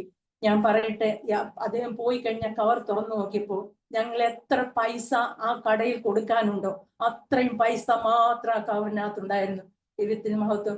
ദൈവം എത്ര വലിയവനാ! നാം ചിന്തിക്കുന്നതിന് അപ്പുറമായിട്ട് ദൈവം നമുക്ക് വേണ്ടി കരുതുന്ന ദൈവമാണ്. നാം ചിന്തിക്കും, നാം ഒരു പക്ഷേ വിചാരിക്കും, നമുക്ക് ഇപ്പോഴേ ദൈവം ഈ സമയത്ത് നമ്മൾ ആവശ്യപ്പെടുന്ന ആ സമയത്താണ് ദൈവം അതിനു വേണ്ടി ചിന്തിച്ചിരുന്നത്. ഒരിക്കലും അല്ല. നമ്മൾ ഹൃദയത്തിൽ നിരൂപിക്കുന്നതിന് മുൻപ് തന്നെ ദൈവം കരുതി വെച്ചിരിക്കുക. തക്ക സമയത്ത് നമ്മുടെ മുൻപിൽ വെളിപ്പെടുത്തുമെന്ന് മാത്രമേ ഉള്ളൂ. അത് ദൈവത്തിന്റെ കരുതലാണ്. ആ കരുതൽ നമ്മൾ തിരിച്ചറിയാമെങ്കിൽ ഈ പ്രതിസന്ധികൾ കടന്നു വരുമ്പോൾ മാനുഷികമായ ബലഹീനതകൾ നമ്മുടെ ജീവിതത്തിൽ വന്നാൽ ദൈവത്തിന്റെ വചനം നമ്മളെ ഉറപ്പിക്കുവാനായിട്ട് ഇടയായി തീരും. ഞാൻ ജീവിക്കുന്ന ദൈവമാണ്, ഞാൻ പ്രവർത്തിക്കുന്ന ദൈവമാണ് എന്നുള്ള ശബ്ദം അത് നമുക്ക് കേൾക്കാനായിട്ട് കഴിയും. വന്നു, ഞങ്ങൾ ഉപവസിച്ചു. ഞങ്ങളുടെ ഉപവാസ പ്രാർത്ഥന തീരുന്നതിന്റെ 4 ദിവസത്തേക്ക് മുൻപേ പോണ്ടിച്ചേരി ഹോസ്പിറ്റലിൽ നിന്ന് ഡോക്ടറെ വിളിക്കുവാനായിട്ട് ഇടയായി തീർന്നു. പെട്ടെന്ന് കയറി വരിക, ഒരു മിഷൻ വന്നിട്ടുണ്ട്, ICD വന്നിട്ടുണ്ട്. പെട്ടെന്ന് ഞങ്ങൾക്ക് കയറി ചെന്നു. ഞാൻ പൈതലുമായിട്ട് മാത്രം കടന്നുപോയി. അവിടെ ചെന്ന് സഹായത്തിന് ആരുമില്ല. അന്ന് ഭാഷയൊന്നും അറിയില്ല, സഹായത്തിന് ആരുമില്ല. മോനാണെങ്കിലും അത്ര പ്രാപ്തിയായിട്ടില്ല. അങ്ങനെ കടന്നു ചെന്നു. അവിടെയും ദൈവം ഞങ്ങൾക്ക് വേണ്ടി ഒരു കുടുംബത്തെ ഒരുക്കി. ആ ഹോസ്പിറ്റലിൽ വർക്ക് ചെയ്യുന്ന ഒരു തമിഴ് ഫാമിലി, അദ്ദേഹത്തെ അവിടെ ഞങ്ങളുടെ റൂമിൽ തന്നെ ദൈവം കൊണ്ടുകിടത്തി. അവിടെ നിന്നും അദ്ദേഹം ഞങ്ങളുടെ ഒരു സ്വന്തം സഹോദരനെ പോലെ ഒരു ദൈവപ്രവൃത്തി എങ്ങനെ മുന്നിൽ കാണുന്നു, അദ്ദേഹം അവിടെ എന്റെ പ്രിയപ്പെട്ടനെ അവിടെ കൊണ്ട് കിടത്തിയ സമയത്ത് ജിപ്മർ ഹോസ്പിറ്റലിൽ ആരെയും കയറ്റത്തില്ല. അവിടെ സെക്യൂരിറ്റികൾ നിൽപ്പുണ്ട്, സെൻട്രൽ ഗവൺമെന്റിന്റെ സെക്യൂരിറ്റികളും ഒക്കെ ഉണ്ട്. അവിടെ ഒരാളെ മാത്രമേ ഇവിടെ കയറ്റിവിടുകയുള്ളൂ, ആരെയും കയറ്റിവിടുകയില്ല. എന്റെ കുഞ്ഞിന് പനിയായിട്ട് അവനെ വളരെയധികം കൂടിയിട്ട് ഞാൻ പ്രിയപ്പെട്ടന്റെ ബെഡിന്റെ കീഴിൽ ആ കട്ടിലിന്റെ കീഴിൽ ഷീറ്റ് താഴോട്ട് ഇട്ടിട്ട് അവിടെ മറച്ചിട്ടിരിക്കുക, ആരും കാണാതെ. എനിക്ക് ആരും സഹായത്തിനില്ല. കുഞ്ഞിന് വളരെയധികം ഭാരത്തിലായിരിക്കുന്നു. ആ സമയത്താണ് ഈ ഒരു പ്രിയപ്പെട്ടനെ അവിടെ കൊണ്ടിട്ട്, അദ്ദേഹത്തെ കൊണ്ടിട്ട സമയം മുതൽ സെക്യൂരിറ്റികൾ അവിടെ വളരെയധികം വരുവാൻ തുടങ്ങി. എനിക്ക് വളരെ ഭാരമായി, ഇദ്ദേഹത്തെ ഇവിടുന്ന് കൊണ്ടുപോകണേന്ന് ഞാൻ അവിടെ ഇരുന്ന് പ്രാർത്ഥിക്കാൻ തുടങ്ങി. പക്ഷേ അത്ഭുതം എന്ന് പറയട്ടെ, അദ്ദേഹം എന്നോട് ചോദിച്ചു എവിടുന്ന് വരികയാണ്, എന്താ. ഞാൻ വിവരമൊക്കെ അദ്ദേഹത്തോട് പറഞ്ഞു. അദ്ദേഹം പറഞ്ഞു ഹെൽപ്പിന് ആരും ഇല്ല. ഞാൻ പറഞ്ഞു മോനുണ്ട്. എവിടെയും ചോദിച്ചപ്പോൾ ഞാൻ പറഞ്ഞത് കുഞ്ഞിന് പനിയാണ്, ഞാൻ ഇവിടെ ബെഡിന്റെ താഴെ. അതെന്താ അവിടെ ഇട്ടെന്ന് ചോദിച്ചു. ഞാൻ പറഞ്ഞു സെക്യൂരിറ്റി കണ്ട ഇറക്കി വിടും, അതുകൊണ്ട്. അദ്ദേഹം പെട്ടെന്ന് തന്നെ സെക്യൂരിറ്റി വിങ്ങിലേക്ക് വിളിച്ചിട്ട് പറഞ്ഞു എന്റെ റൂമിൽ ആര് വന്നാലും ഇവരെ കയറ്റി വിടണം. ആ നിമിഷം മുതൽ അദ്ദേഹത്തിന്റെ വീട്ടിൽ വിളിച്ചു പറഞ്ഞു ഞങ്ങൾക്കുള്ള ആഹാരം, ഞങ്ങൾക്കുള്ള സാക്കലും, ഞങ്ങളെ ഡ്രസ്സ് എടുത്തുകൊണ്ട് പോയി കഴുകി കൊണ്ടുവരാൻ അദ്ദേഹത്തിന്റെ വൈഫിനെ വിളിച്ചു പറഞ്ഞു. അവിടെ നിന്ന് ഇറങ്ങുന്ന സമയം മുതൽ അദ്ദേഹം ഞങ്ങൾക്ക് വേണ്ടി ദൈവം അവിടെ ഒരുക്കി. ഒടുവിൽ ഞങ്ങൾ അറിയുന്ന അദ്ദേഹം ഒരു വിശ്വാസിയായിരുന്നു. അവസാനമാണ് ഞങ്ങൾ അറിയുന്നത് അദ്ദേഹം ഒരു വിശ്വാസിയായിരുന്നു. അദ്ദേഹത്തിന്റെ ദൈവദാസനെ അവസാനമായിട്ട് വിളിച്ച് ഞങ്ങളെ പ്രാർത്ഥിപ്പിച്ച് ഹോസ്പിറ്റലിൽ നിന്ന് പോകുന്നു. ആ സമയത്ത് അദ്ദേഹം പറഞ്ഞു ഇനി എപ്പോൾ നിങ്ങൾ ഇവിടെ ട്രീറ്റ്മെന്റിനായിട്ട് വന്നാലും ഇവിടെ ഒരു റൂം എടുക്കരുത്, എന്റെ ഭവനം നിങ്ങളുടെ ഭവനം കൂടെയാ. ഇന്ന് ഇത്രയും വർഷങ്ങളായി, അത് 28-29 വർഷങ്ങളായി ആ ഭവനം ദൈവം ഞങ്ങൾക്ക് അവിടെ ഒരുക്കി തന്നിരിക്കുന്നത് ഒരു ഭവനം. ദൈവത്തിന്റെ കരുതൽ എത്ര വലുതാണ്. ഞാൻ ഒരുപാട് ഹോസ്പിറ്റലിൽ ഇരുന്ന് കരയുവാനായിട്ട് ഇടയായി. പ്രിയപ്പെട്ടനെ ഓപ്പറേഷനെ കയറ്റി കൊണ്ടുപോയപ്പോൾ അവിടെ ഐസിയുവിന്റെ വെളിയിൽ ആളുകൾ കെട്ടിക്കിടക്കുകയാണ്. എല്ലാ സ്റ്റേറ്റിൽ നിന്നുള്ള ആളുകളുണ്ട്. ഞാൻ വിചാരിച്ചു ഞാൻ എങ്ങനെ ഇവിടെ ഇരിക്കും, അങ്ങനെ പല തരത്തിലുള്ള ആൾക്കാരുണ്ട്, മദ്യപാനികളുണ്ട്, എല്ലാവരും ഉണ്ട്. ഞാൻ എങ്ങനെ ഇവിടെ രാത്രി കഴിച്ചു കൂട്ടും. അത്ഭുതം എന്ന് പറയട്ടെ, എല്ലാവരും ഐസിയുയിൽ ഓപ്പറേഷൻ കഴിഞ്ഞ് കയറ്റി ഐസിയു ഫുള്ളായി. എന്നോട് ഡോക്ടർ ഇറങ്ങി വന്ന് പറഞ്ഞു ഐസിയു ഫുള്ളാണ്, ജെയിംസിനെ റൂമിലേക്ക് ഐസിയുവിന്റെ സജ്ജീകരണത്തോട് മാറ്റാൻ പോവാം. ഞാൻ ദൈവത്തെ ഒരുപാട് സ്തുതിച്ചു. റൂമിൽ കൊണ്ടുവന്നാൽ എനിക്ക് അടുത്തിരിക്കാമല്ലോ. എന്റെ അവസ്ഥ ഏത് ചെറിയൊരു അവസ്ഥയിലും ദൈവം ഇറങ്ങി വന്ന് പ്രവർത്തിക്കുന്ന ദൈവമാണെന്ന് ഓരോ ചെറിയ കാര്യങ്ങളും ഞങ്ങൾക്ക് അനുഭവിച്ചറിയാനായിട്ട് ഇടയായിത്തീർന്നു. അങ്ങനെ രണ്ടാമത്തെ ഓപ്പറേഷൻ കഴിഞ്ഞ് ഞങ്ങൾക്ക് തിരിച്ചു വരുവാൻ ഇടയായി. കുഞ്ഞിന്റെ പഠനം തുടർന്നുകൊണ്ടിരുന്നു. അവൻ 10ാം ക്ലാസ് കഴിഞ്ഞ് +2ലേക്ക് കയറി. അവന്റെ കാര്യങ്ങൾ എങ്ങനെ മുന്നോട്ട് പോകുമെന്ന് ഞങ്ങൾ വളരെയധികം ഭാരപ്പെട്ടിരുന്നു. അവനെ ജനിച്ചപ്പോൾ തന്നെ ഹാർട്ടിനൊരു ഹോൾ ഉണ്ടായിരുന്നു പറഞ്ഞില്ലേ. എന്നാൽ പ്രിയപ്പെട്ടന്റെ അസുഖം വന്നതോടുകൂടി ഞങ്ങൾ ആ ഒരു കാര്യം ഞങ്ങളുടെ ചിന്തയിൽ നിന്നേ വിട്ടു. പിന്നീട് ഒരു അവസരത്തിൽ ഡോക്ടറെ അടുത്ത് കൊണ്ടുവന്നപ്പോൾ പറഞ്ഞു അങ്ങനെ ഒരു ഇതില്ല, അസുഖമില്ല, അത് മാറിയിരിക്കുന്നു എന്ന് പറയാനായിട്ട് ഇടയായിത്തീർന്നു. അങ്ങനെ കുഞ്ഞ് +2 കഴിഞ്ഞു. +2 കഴിഞ്ഞ സമയത്ത് എന്തിനി അവനെ എന്ത് ചെയ്യും, ഇനി അവനെ എന്തിനു വേണ്ടി വിടും, ഞങ്ങളുടെ മുൻപിൽ ഒരു വഴിയുമില്ല. ആ സമയത്ത് എല്ലാവരും ഞങ്ങളോട് ഓരോ കാര്യങ്ങൾ പറഞ്ഞു, ഓരോ ഇന്നതിന്റെ ഇവിടെ എന്നൊക്കെ. എന്നാൽ നമുക്ക് സ്വന്തമായിട്ട് തീരുമാനമെടുക്കാനും കഴിയുന്നില്ല. എന്നാൽ സ്വർഗത്തിൽ ദൈവം അവിടെയും പ്രവർത്തിച്ചു. ഞങ്ങൾ പോലും ആഗ്രഹിക്കാതെ അവിടെ ഒരാളെ കൊണ്ടുവന്നു. കുഞ്ഞിനെ ബാംഗ്ലൂരിൽ പഠനത്തിനായിട്ട് അഡ്മിഷൻ എടുക്കുവാനായിട്ട് ഇടയായിത്തീർന്നു. ഞങ്ങളെ സഹായിച്ചുകൊണ്ടിരുന്ന ഞാൻ മുന്നേ പറഞ്ഞില്ലേ അമേരിക്കയിലുള്ള ആ കുടുംബം ഞങ്ങൾക്ക് വേണ്ടി നെടുന്തൂണായിട്ട് നിന്നു. ജീവിതത്തിൽ ദൈവം ഞങ്ങൾക്ക് വേണ്ടി ഒരുക്കിയ ഒരു കുടുംബമാണ്. ഇന്നും അവർ ഞങ്ങൾക്ക് വേണ്ടി പ്രാർത്ഥിക്കുകയും ഞങ്ങൾക്ക് വേണ്ടി പ്രവർത്തിക്കുകയും ചെയ്തുകൊണ്ടേയിരിക്കുന്ന ഒരു കുടുംബം. അവരും ഞങ്ങൾക്ക് സപ്പോർട്ടായിട്ട് നിന്ന് കുഞ്ഞിനെ ബാംഗ്ലൂരിൽ പഠിക്കുവാനായിട്ട് വിട്ടു. 4 വർഷത്തെ അവന്റെ പഠനത്തിന് മുൻപായിട്ട് വീണ്ടും പ്രിയപ്പെട്ടവന്റെ ICD മാറ്റി വെക്കേണ്ടതായിട്ട് വന്നു. അങ്ങനെ 3 ICDകളും മാറ്റി ഇങ്ങനെ വെച്ച് എല്ലാം 10 വർഷത്തെ ഗ്യാരണ്ടി പറഞ്ഞാൽ 7 വർഷം വരെ മാത്രമേ നിൽക്കുന്നുള്ളൂ. അങ്ങനെ ഒരു അവസ്ഥയിലേക്ക് വന്നു. പെട്ടെന്ന് അസുഖങ്ങൾ ഉണ്ടായിക്കൊണ്ടിരുന്നു, കുഞ്ഞിൻ്റെതായ പ്രയാസങ്ങൾ. അതിനിടയിൽ എനിക്ക് ദിവസവും ബോധം കെട്ട് വീഴുക. ദിവസവും 3-4 പ്രാവശ്യം ഞാൻ ബോധമറ്റ് താഴെ വീഴുന്ന അവസരത്തില് ഡോക്ടറുടെ അടുത്ത് പോയപ്പോൾ ആലപ്പുഴ മെഡിക്കൽ കോളേജിലെ ഡോക്ടർ പറയാനായിട്ട് തീർന്നു എന്റെ ബ്രെയിനിന്റെ ബാലൻസ് നഷ്ടപ്പെട്ടു. അടിക്കടി ഉണ്ടാകുന്ന മാനസിക ടെൻഷൻ കാരണം ഒരു ബാലൻസ് നഷ്ടപ്പെട്ടിരിക്കുന്ന അവസ്ഥയാണ്. 1 വർഷം എനിക്ക് അവിടെ മെഡിസിൻ തരുവാനായിട്ട് തീർന്നു. ആ മെഡിസിൻ തന്നു കഴിഞ്ഞ ഡോക്ടർ പറഞ്ഞു ഇനി തന്നെത്താനെ മൈൻഡിനെ കൺട്രോൾ ചെയ്തേ പറ്റുള്ളൂ, ഇല്ലാതെ പറ്റിയില്ല. ദൈവം ഒരു പ്രാർത്ഥനയിൽ ഒരു ദൈവദാസൻ വന്ന് എനിക്ക് വേണ്ടി പ്രാർത്ഥിച്ചു. അവിടെ വെച്ച് എനിക്ക് അസുഖത്തിന് പൂർണ്ണമായി വിടുതൽ കിട്ടുവാനായിട്ട് പിന്നീട് അസുഖം എന്റെ ജീവിതത്തിൽ വന്നിട്ടില്ല. അത്ഭുതം എന്ന് പറയട്ടെ, പ്രിയപ്പെട്ടതായിട്ടുള്ള ട്രീറ്റ്മെന്റുകളും കുഞ്ഞിന്റെ പഠനങ്ങളും ഇങ്ങനെ നടന്നുകൊണ്ടിരുന്നു. ആ +2 കഴിഞ്ഞ് കുഞ്ഞിനെ ബാംഗ്ലൂരിലേക്ക് അയച്ചു. അവന്റെ പഠനം 4 വർഷം കഴിഞ്ഞു. അവൻ അവിടെ തന്നെ ഒരു ഹോസ്പിറ്റലിൽ ജോലിക്കായിട്ട് വരാം. അന്ന് ആൺകുട്ടികളെ ഇനിയും എടുക്കുന്നില്ല എന്ന് പറഞ്ഞിട്ട് വലിയ പ്രശ്നങ്ങൾ നടന്നുകൊണ്ടിരുന്നു. കുഞ്ഞെന്നോട് വിളിച്ച് പറയാനിട്ട് മമ്മി ഞാൻ വീട്ടിൽ വരികയാണ്, എനിക്കിവിടെ എങ്ങും ജോലി കിട്ടിയില്ല. ഞാൻ അവരോട് പറഞ്ഞു സ്വർഗത്തിലെ അപ്പച്ചൻ നിനക്ക് വേണ്ടി കരുതിയിട്ടുള്ളത്, നിനക്കുള്ളതായില്ല, അപ്പോഴും നിന്റെ വഴി മുൻപിൽ തുറന്നു വരും. അങ്ങനെ പറഞ്ഞ് ആ ദിവസം രാത്രി കുഞ്ഞ് വിളിച്ച് പറഞ്ഞു എനിക്കൊരിടത്ത് അപ്പോയിന്റ്മെന്റ് ആയിട്ടുണ്ട്. അവന്റെ ഫ്രഷറാ, അവനെ ചെന്നാൽ ഉടനെ എവിടെയും കയറ്റിയെന്ന ഒരിതില്ല. എന്നാൽ അത്ഭുതം എന്ന് പറയട്ടെ, കാർഡിയോതൊറാസിക് സർജറിയിലേക്ക് അവന് അപ്പോയിന്റ്മെന്റ് ലഭിക്കുവാനായിട്ടിടയായി. അവിടെ അവൻ ജോലിക്ക് കയറി ഏതാണ്ട് 2 വർഷം കഴിഞ്ഞപ്പോൾ അവന് പെട്ടെന്ന് ഒരു അസ്വസ്ഥത ഉണ്ടായി. അവിടെ അവന്റെ കാർഡിയാക്കിലെ ഡോക്ടർമാർ തന്നെ അവനെ പരിശോധിച്ചപ്പോൾ എക്കോ ചെയ്ത് നോക്കിയപ്പോൾ അവന്റെ ഹാർട്ടിന് ഒരു വലിയ ഹോൾ ഉണ്ടെന്ന് പറയുവാനായിട്ട് ഇടയായി. കുഞ്ഞ് ഞങ്ങളെ അറിയിപ്പിച്ചില്ല. ചർച്ചിലെ ദൈവാസന്മാരെയും ദൈവമക്കളെയും ഒക്കെ വിളിച്ച് പ്രാർത്ഥിക്കുവാനായിട്ട് പറഞ്ഞിരുന്നു. ഞങ്ങൾ ഇതൊന്നും അറിയുന്നില്ല. കുഞ്ഞ് വീട്ടിലേക്ക് ഒരു കൂട്ടുകാരനുമായിട്ട് കടന്നു വന്നു. എന്താ വന്നതെന്ന് ചോദിച്ചപ്പോൾ പറഞ്ഞു അന്ന് ഒരു ഓണം സമയമായിരുന്നു, ആ അവധിയായിട്ട് വന്നതാണെന്ന് പറഞ്ഞു. എന്നാല് പിറ്റേ ദിവസം ആയപ്പോൾ അവിടുന്ന് അവൻ്റെ മെസ്സേജ് വന്നു. ആ മെസ്സേജ് കൈ കിട്ടിയപ്പോൾ അവൻ ഓടി വന്നെന്നെ കെട്ടിപ്പിടിച്ചിട്ട് ദൈവത്തിന് സ്തോത്രം പറഞ്ഞ് ഹല്ലേലൂയ പറഞ്ഞു. എന്താണെന്ന് അപ്പോഴാണ് മനസ്സിലാകുന്നത്. അവർ രണ്ടാമതൊരു എക്കോയുടെ എടുത്തിട്ടാണ് വിട്ടത്. അതിന്റെ റിസൾട്ടില് അങ്ങനെ ഒരു ഹോള് കാണാനേ ഇല്ല എന്നുള്ള റിപ്പോർട്ടാണ് വന്നിരിക്കുന്നത്. അവൻ പ്രാർത്ഥിക്കുവാനായിട്ട് വിളിച്ചു പറഞ്ഞു, അനേകടുത്ത് വിളിച്ചു പറഞ്ഞു. അപ്പോൾ ഒരു സഹോദരി പ്രാർത്ഥിച്ചുകൊണ്ടിരുന്നപ്പോൾ ഇപ്രകാരം കണ്ടു, ഒരു കരം വന്നിട്ട് ആ ഹോൾ അടയ്ക്കുന്നതായിട്ട് കാണുവാനായിട്ട് ഇടയായിത്തീർന്നു എന്ന് വിളിച്ചു പറയാനായിട്ട് ഇടയായി. ആ സമയത്ത് കുഞ്ഞിന്റെ ആ മെസ്സേജ് വരുവാനായി ഡോക്ടർമാർ പറഞ്ഞു അങ്ങനെ ഒരു അസുഖമില്ല എന്ന്. അങ്ങനെ അവൻ അവിടെ ജോലി ചെയ്തുകൊണ്ടിരുന്നു. തിരിച്ചു വന്നിട്ട് നാട്ടിൽ വന്ന് പുഷ്പരിയിലേക്ക് ജോലിക്ക് കയറി. ആ സമയമായപ്പോൾ ആ ശുശ്രൂഷയിലൊക്കെ അവന് ചെറുപ്പം മുതലേ ദൈവത്തിന്റെ ഒരു വിളി അവന്റെ മേലുണ്ടായിരുന്നു. അപ്പോ ദൈവനാമത്തിന് വേണ്ടി പാടുവാനും ദൈവനാമത്തിലെ കൺവെൻഷൻ സ്റ്റേജുകളിലും ഒക്കെ പാടുവാനും ദൈവത്തിനെ ശുശ്രൂഷിക്കുവാനും ഒക്കെ ദൈവം അവനെ കരങ്ങളിൽ എടുത്തുകൊണ്ടിരുന്നു. ആ സമയത്തൊക്കെ ഞാൻ ദൈവത്തോട് പ്രാർത്ഥിച്ചൊരു കാര്യമുണ്ട്, കർത്താവേ ദൈവത്തിനായിട്ട് അവനെ തന്നിരിക്കുകയാണ്. ഏത് ജോലിയുള്ള ബന്ധത്തിനാണെങ്കിലും ദൈവം അവനെ കരങ്ങളെടുത്ത് ഉപയോഗിക്കണം, അനേകർക്ക് വിടുതലാക്കി തീർക്കണം. അങ്ങനെ ഞങ്ങൾ പ്രാർത്ഥിച്ചുകൊണ്ടിരുന്നു. ഇവിടെ വന്ന പുഷ്പഗിരി ഹോസ്പിറ്റലിലെ കാർഡിയാക്കിൽ ജോയിൻ ചെയ്ത് 2ാം വർഷമായപ്പോൾ കുഞ്ഞിന്റെ ജീവിതത്തിലെ ഒരു കിഡ്നി സ്റ്റോണിന്റെ ഇത് വന്നു. അത് സർജറി നടത്തി. ആ സർജറി കഴിഞ്ഞ് ഭവനത്തിൽ വിശ്രമിക്കുന്ന സമയത്ത് മോന് മാട്രിമോണിയലിൽ ഒരു വിവാഹാലോചന വരുവാനായിട്ടിടയായി. അത് ഞങ്ങൾ കണ്ടു. എല്ലാവരും കണ്ടിട്ട് ഞങ്ങൾ ആ പ്രപ്പോസൽ മുന്നോട്ട് കൊണ്ടുപോയി. കുഞ്ഞിന്റെ വിവാഹം 2016 ജൂൺ മാസം നടക്കുവാനായിട്ട്. അങ്ങനെ 2016 ഒക്ടോബറിൽ അവൻ അയർലൻഡിലേക്ക് കടന്നു പോകാനായിട്ട് എത്തുന്നു. തുടർന്ന് പൈതലിനെയും കൂടെ കൊണ്ടുപോയി. പേവ എന്നാണ് പൈതലിന്റെ പേര്. 4 കുഞ്ഞുങ്ങളെ ദൈവം അവർക്ക് കൊടുത്തിരിക്കുന്നു, ദൈവം ദാനമായിട്ട് കൊടുത്തിരിക്കുന്നു. അനേക തലമുറകളില്ലാതിരിക്കുമ്പോൾ ദൈവം തന്ന തലമുറകൾക്കായി സ്തോത്രം. അങ്ങനെ അവരവിടെ കഴിഞ്ഞുകൊണ്ടിരുന്നു. ആ ചെന്ന സമയം മുതൽ ദൈവവേലയിൽ കൂടെ ദൈവനാമത്തിന് വേണ്ടി കൂടി നിൽക്കാൻ അവൻ വളരെയധികം ദൈവാത്മാവനെ ഹേമിച്ചുകൊണ്ടേയിരുന്നു.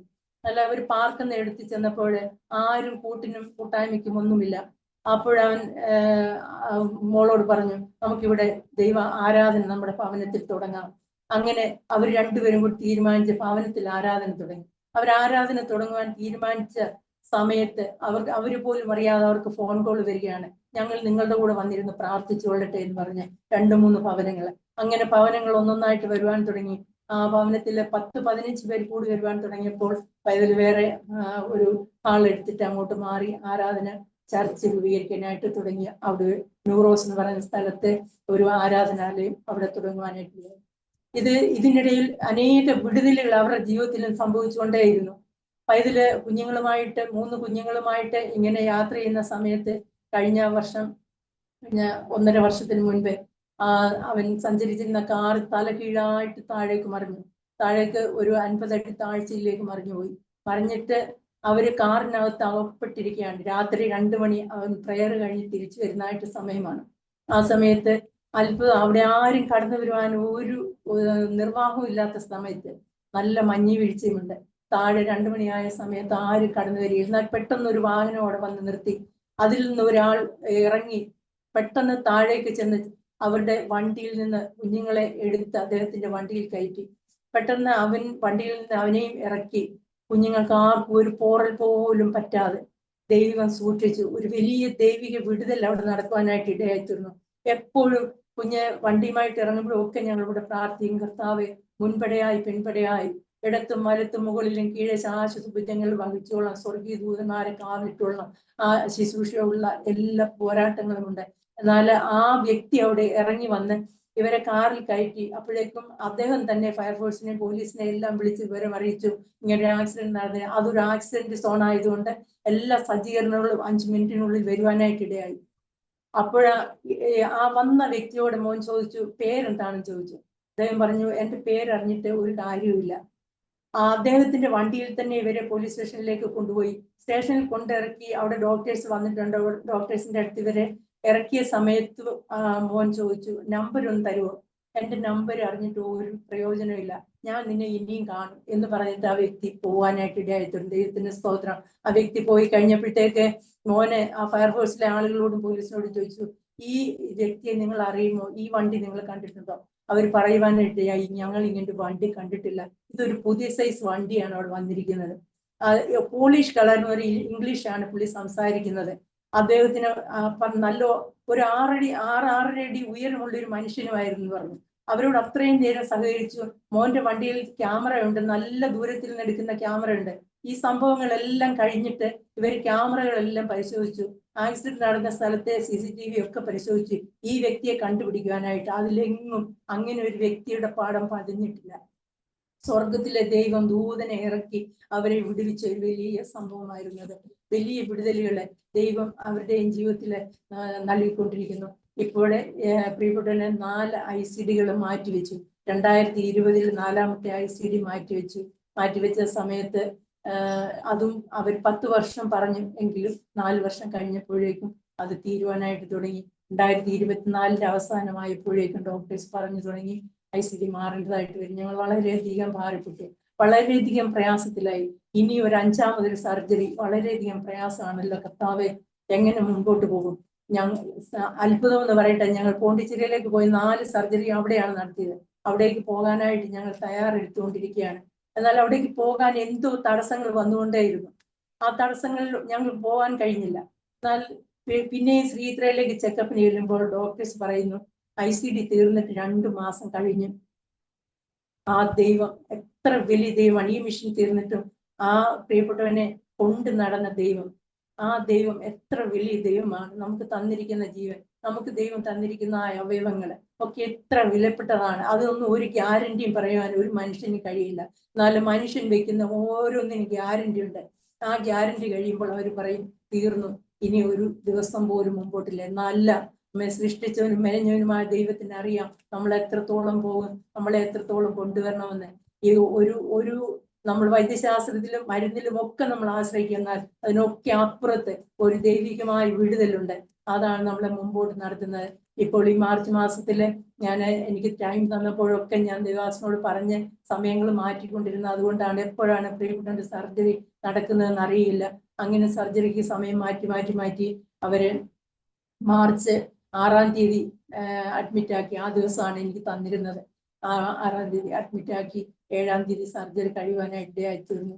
എന്നാൽ സർജറി കഴിഞ്ഞിട്ട് 1.5 ആഴ്ച കഴിഞ്ഞപ്പോൾ ഭവനത്തിൽ വന്ന് തിരിച്ച് ഞങ്ങൾ ചെല്ലുന്ന സമയത്ത് സർജറി കഴിഞ്ഞ സ്ഥാനത്ത് ഇൻഫെക്ഷൻ ആയിരിക്കുന്നു എന്ന് പറഞ്ഞു.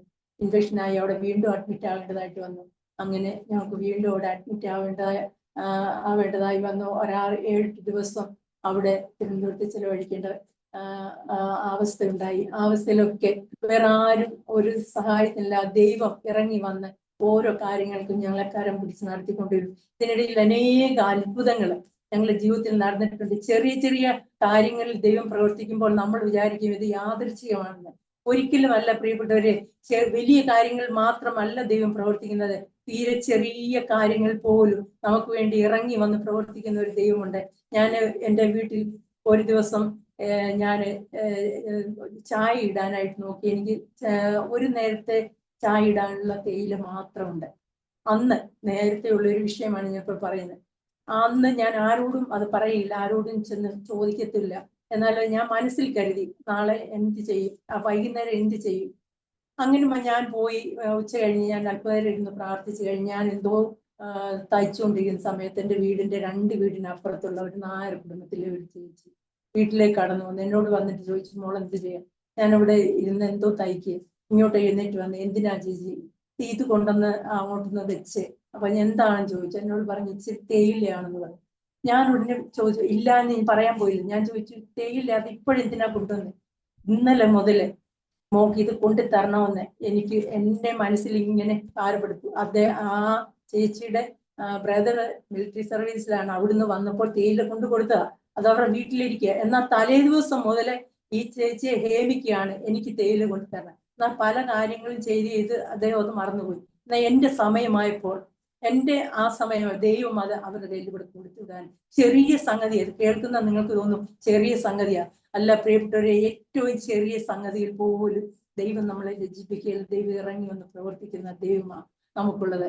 ഇപ്പോൾ ഈ ഞാൻ പറയുന്ന സമയത്ത് തന്നെ ഈ കഴിഞ്ഞ ദിവസം എൻ്റെ വീടിന്റെ മുറ്റത്തൊരു മാവ് നിൽപ്പുണ്ട്. അതിൽ നിറയെ മാങ്ങ ഉണ്ട്, പഴുത്ത് വീണുകൊണ്ടേ ഇരിക്കുക. അതിന്റെ ചുവട്ടിലൊരു തെങ്ങ് നിൽപ്പുണ്ട്. ആ തെങ്ങില് പ്രിയപ്പെട്ടവൻ വയ്യാതെ ഇവിടെ വിശ്രമിച്ചിരിക്കുന്ന സമയമാണ്. എനിക്കിവിടെ സഹായത്തിന് ആരുമില്ല. ഞാൻ മാവിന്റെ ചുവട്ടിലേക്ക് ചെന്നപ്പോൾ തലേദിവസം ഒരു തേങ്ങ അവിടെ വീണ് കിടക്കുന്നു. ഞാൻ മുകളിലേക്ക് നോക്കിയപ്പോൾ ഒരു കുല നിറയെ തേങ്ങ ഉണങ്ങി നിൽക്കുകയാണ്. അത് താഴേക്ക് ഞാൻ അവിടെ നിന്നോണ്ട് നോക്കിയിട്ട്, ദൈവമേ, ഞാൻ എപ്പോഴും ഇതിന്റെ താഴെ വന്ന് നിൽക്കുന്നതാണല്ലോ, ഇത് എന്റെ തലയിൽ വീഴുമോ ഇങ്ങനെ പറയും. പ്രിയപ്പെട്ടവരോട് വന്ന് ഞാൻ പറഞ്ഞു, തെങ്ങില് ഒരു വെള്ള തേങ്ങ ഉണങ്ങി നിൽക്കുന്നുണ്ട്, എന്റെ തലയിൽ അത് വീഴുമോ എന്ന് പറഞ്ഞു. അത് കഴിഞ്ഞ് കയറി വന്ന് ഉച്ച കഴിഞ്ഞുള്ള പ്രാർത്ഥനയ്ക്ക് ഞാൻ ഇരുന്ന് പ്രാർത്ഥിച്ചു. അത് കഴിഞ്ഞ് വെറുതെ വെളിയിൽ ഇറങ്ങി ഞാൻ മാവിന്റെ ചുവട്ടിലേക്ക് ചെന്നപ്പോൾ ആ 10 തേങ്ങ അടങ്ങുന്ന ഒരു കുല തേങ്ങ ആരോ വെട്ടി താഴെ വെച്ചിരിക്കുന്നത് പോലെ അത് കുലയായിട്ട് അവിടെ താഴെ വീണിരിക്കുവാനായിട്ട്. അത് വീഴുന്ന ശബ്ദം ഞാൻ കേട്ടില്ല. വീടിന്റെ ഫ്രണ്ടിൽ തന്നെയാണ്. ആ ഒരു കുല തേങ്ങ ആരോ കയറി ഇട്ട് വെച്ചതുപോലെ അവിടെ ഇടുവാനായിട്ട്. ഞാൻ പ്രിയപ്പെട്ടവരോട് പറയട്ടെ, അതിന് മുൻപ് അതിന് വീണുകൂടായിരുന്നു. ഞാൻ ഭാരപ്പെട്ട സമയത്ത് അതിന് മുൻപ് തന്നെ ദൈവം അത് കണ്ടു. നമ്മുടെ ഒരു നിശ്വാസം പോലും അറിയുന്ന ഒരു ദൈവത്തെയാണ് നമ്മൾ സേവിക്കുന്നത്. അത് നമ്മൾ വിശ്വസത്തോടെ ദൈവസന്നിധിയിൽ നിന്നാൽ ദൈവം നമുക്ക് വേണ്ടി ഇറങ്ങി പ്രവർത്തിക്കും. എന്നെ കേൾക്കുന്ന പ്രിയപ്പെട്ടവരോട് എനിക്ക് പറയാനുള്ളത്, എത്ര പ്രതിസന്ധികൾ ജീവിതത്തിൽ വന്നുകൊട്ടെ, ആത്മഹത്യകളൊന്നും ഒരു ജീവിതത്തിൽ ഒന്നിനും പരിഹാരമല്ല. ദൈവത്തിന്റെ മുഖത്തേക്ക് നോക്കിയാൽ ദൈവം വിടുവിക്കുന്ന ദൈവമാണ്. ഏതവസ്ഥയിൽ നിങ്ങൾ ആയിക്കോട്ടെ, ഇരിക്കുന്നിടത്ത് ഈ ദൈവത്തിന്റെ നിങ്ങളുടെ ഒന്നും വേണ്ട. ഞാനൊരു കാര്യം പറയട്ടെ, ഞാൻ ഈ ദൈവത്തിൽ വിശ്വാസത്തിൽ വരുന്നതിന് മുൻപ് എല്ലാ ദൈവങ്ങളുടെയും മുൻപിൽ മുട്ടുമടങ്ങുമായിരുന്നു. എന്നാൽ എൻ്റെ വിടുതലിന്റെ സമയത്ത് വന്ന് ഈ ദൈവങ്ങൾ ഒന്നും സഹായിച്ചിട്ടില്ല. നിങ്ങൾ ആരും ഒരു പക്ഷേ കേൾക്കുമ്പോൾ ചിരി തോന്നും, ദൈവത്തിന് ഉടുപ്പ് വാങ്ങിച്ചു കൊടുത്തിട്ടുണ്ടോ? ഞാൻ ഓപ്പൺ എയർ മീറ്റിംഗിലെ പരസ്യത്തിനൊക്കെ ഞാൻ ദൈവദിനം പ്രസംഗിക്കുമ്പോൾ ഞാൻ പറയും, നിങ്ങൾ ആരും ദൈവത്തിന് ഉടുപ്പ് വാങ്ങിച്ചു കൊടുത്തിട്ടില്ല, ഞാൻ അതും വാങ്ങി കൊടുത്തിട്ടുണ്ട്. ഞാൻ ബാംഗ്ലൂർ ജോലി ചെയ്യുമ്പോൾ അവിടെ ഇൻഫന്റ് ജീസസ് ചർച്ച് എന്ന് പറയുന്ന ചർച്ച് ഉണ്ട്, വിവേക് നഗറിൽ. എല്ലാ വ്യാഴാഴ്ചയും സർവീസ് ഉണ്ട്. അവിടെ കൊണ്ട് ഉണ്ണിയേശുവിന് ഉടുപ്പ് വാങ്ങി കൊടുക്കും, അവിടെ ഒരു ക്യാൻഡിലും കൊടുക്കും, അവിടെ ഒരു പൂവും കൊടുക്കും. ഇങ്ങനെയൊക്കെ എല്ലാ കർമാചാരങ്ങളും ചെയ്യും. എൻ്റെ പ്രിയപ്പെട്ടവരെ ഞാൻ പറയട്ടെ, ഒരു കർമ്മ അനുഷ്ഠാനങ്ങളും നമ്മുടെ ദൈവത്തിന് വേണ്ട. 50-ാം സങ്കീർത്തന്റെ ദൈവം നമ്മോട് ചോദിച്ചു, ഇതൊക്കെയും ഞാൻ ഉണ്ടാക്കി, എനിക്ക് വിശന്നാൽ ഞാൻ നിന്നോട് ചോദിക്കുമോ? നിന്റെ തൊഴുത്തിൽ നിന്ന് ആടുകളെയും മാടുകളെയും എനിക്ക് വേണോ?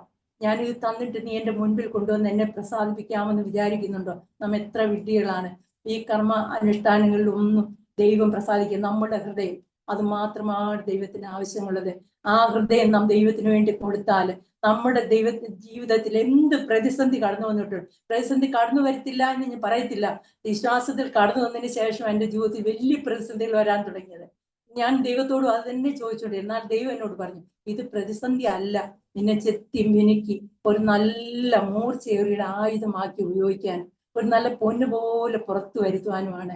ഈ വേദനയൊക്കെ നശിപ്പിച്ച് കളയുവാനല്ല എന്നെനിക്ക് ഓരോ സമയവും ഞാൻ ഭാരപ്പെടും. ദൈവവചനം തന്ന് എന്നെ മുന്നോട്ട് നടത്തുന്നതായിട്ട് എനിക്ക് അനുഭവപ്പെടാറുണ്ട്. ഞങ്ങളുടെ ജീവിതത്തിലെ ദൈവം ഇന്നോളം പ്രവർത്തിച്ചത് അത്ഭുതങ്ങളിൽ കൂടി തന്നെ ഞങ്ങൾ നടത്തിക്കൊണ്ടുവരുന്ന ദൈവത്തിന് ആയിരം സ്തോത്രം. എന്നെ കേൾക്കുന്ന പ്രിയപ്പെട്ടവരോടും എനിക്ക് ഇത് മാത്രമാണ് പറയാനുള്ളത്. ദൈവത്തെ മുഖത്തേക്ക് നോക്കുക. ലജ്ജിപ്പിക്കുന്ന ദൈവമല്ല. വിശ്വസിക്കുന്നവർക്ക് അത് നിർണയപ്രകാരം വിളിക്കപ്പെട്ടവർക്ക് സകല നന്മയ്ക്കായി കൂടി വ്യാപിപ്പിക്കുന്ന ഒരു ദൈവത്തെയാണ് നാം സേവിക്കുന്നത്. അതുകൊണ്ട് നിങ്ങൾ ഏത് അവസ്ഥയിലായിക്കോട്ടെ, ആരുമായിരുന്നുകൊള്ളട്ടെ, ഈ കർത്താവിനെ ഹൃദയത്തിലേക്ക് ഒന്ന് സ്വീകരിച്ചാൽ നിങ്ങളുടെ പ്രശ്നങ്ങൾ കടന്നു വരുമ്പോൾ അവിടെ നിങ്ങൾക്ക് അത്താണിയായിട്ട് ഈ ദൈവം ഇറങ്ങി വരും. അതെന്റെ ജീവിതത്തിലെ ഉറപ്പാണ്. ഇത് കേൾക്കുന്ന പ്രിയപ്പെട്ടവർക്ക് അത് അങ്ങനെ തന്നെ സംഭവിക്കുമെന്ന് എനിക്കറിയാം. എനിക്കതിന്റെ നല്ല ഉറപ്പും ധൈര്യമുണ്ട്. എൻ്റെ ജീവിതത്തിലെ 36 വർഷങ്ങൾ കൊണ്ട് എൻ്റെ ജീവിതത്തിലെ ഓരോന്നും ദൈവത്തിന്റെ കരം മാത്രമാണ് വിടുതൽ തന്നുകൊണ്ടിരിക്കുന്നത്. മനുഷ്യരിലൊക്കെ ഒത്തിരി ആശ്രയിച്ചിട്ട് അങ്ങ് തളർന്ന് ക്ഷീണിച്ചു പോകുന്ന അവസ്ഥകളാണ് ജീവിതത്തിലുള്ള. എന്നാൽ ദൈവത്തിന്റെ മുഖത്തേക്ക് നോക്കിയാൽ ലജ്ജിപ്പിക്കാത്ത ഒരു ദൈവത്തെ ആശ്രയിക്കുന്നത്. എൻ്റെ പ്രതിസന്ധികളിലൊക്കെ ഞാൻ പ്രയാസപ്പെടുമ്പോൾ ദൈവദാസന്മാർ എനിക്ക് തന്നിട്ടുള്ള ഒരു വചനമുണ്ട്. യെശയ്യാപ്രവചനം 28-ാം അധ്യായത്തിന്റെ ഒരു വാക്യം, കരിഞ്ജീരകം മെതികൊണ്ടുകൊണ്ട് മെതിക്കുകയില്ല, ജീരകത്തിന്മേൽ വണ്ടിയുടെ ചക്രം ഉരുളുവാൻ ദൈവം അനുവദിക്കത്തില്ല. എല്ലാത്തിൻ്റെയും അതിൻ്റെതായ സഹിക്കുന്നതിനപ്പുറമായി ദൈവം തരികയില്ല. ഇതിന് അടുത്ത് ഒരു വലിയ ഒരു സംഭവം, ഞങ്ങള് കുഞ്ഞുങ്ങളുടെ അടുത്തേക്ക് 2022 അയർലൻഡിലേക്ക് കടന്നു പോകുന്ന സമയം, ആ സമയം ഞങ്ങളുടെ ആദ്യ യാത്രയാണ്. ഫ്ലൈറ്റ് ഖത്തറിൽ നിന്ന് എടുത്ത് 4 മണിക്കൂർ പിന്നിട്ടപ്പോൾ പ്രിയപ്പെട്ടവന്റെ ഹാർട്ട് നിലച്ചുപോയി.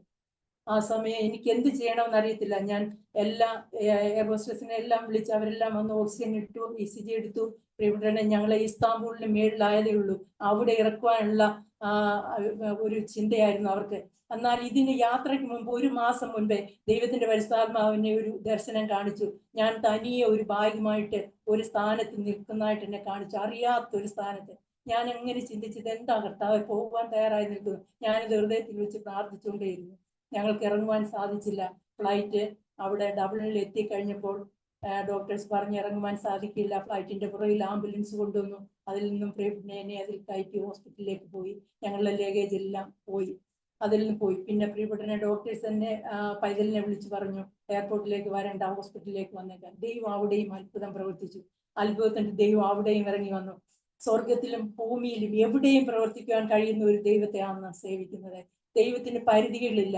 നാം ഏതവസ്ഥയിലായിരുന്നാലും ഇറങ്ങി വന്ന് വിടിവിപ്പാൻ കഴിയുന്ന ഒരു ദൈവം നമുക്ക് ജീവിക്കുന്നുണ്ട്. അഗ്നിയുടെ നടുവിലായിക്കൊള്ളട്ടെ, 4-മനായി ഇറങ്ങി വരും. മുങ്ങുമാറായും തോന്നുന്ന പടകിലായിക്കൊള്ളട്ടെ, മുക്കിക്കളയുവാൻ ദൈവം അനുവദിക്കത്തില്ല.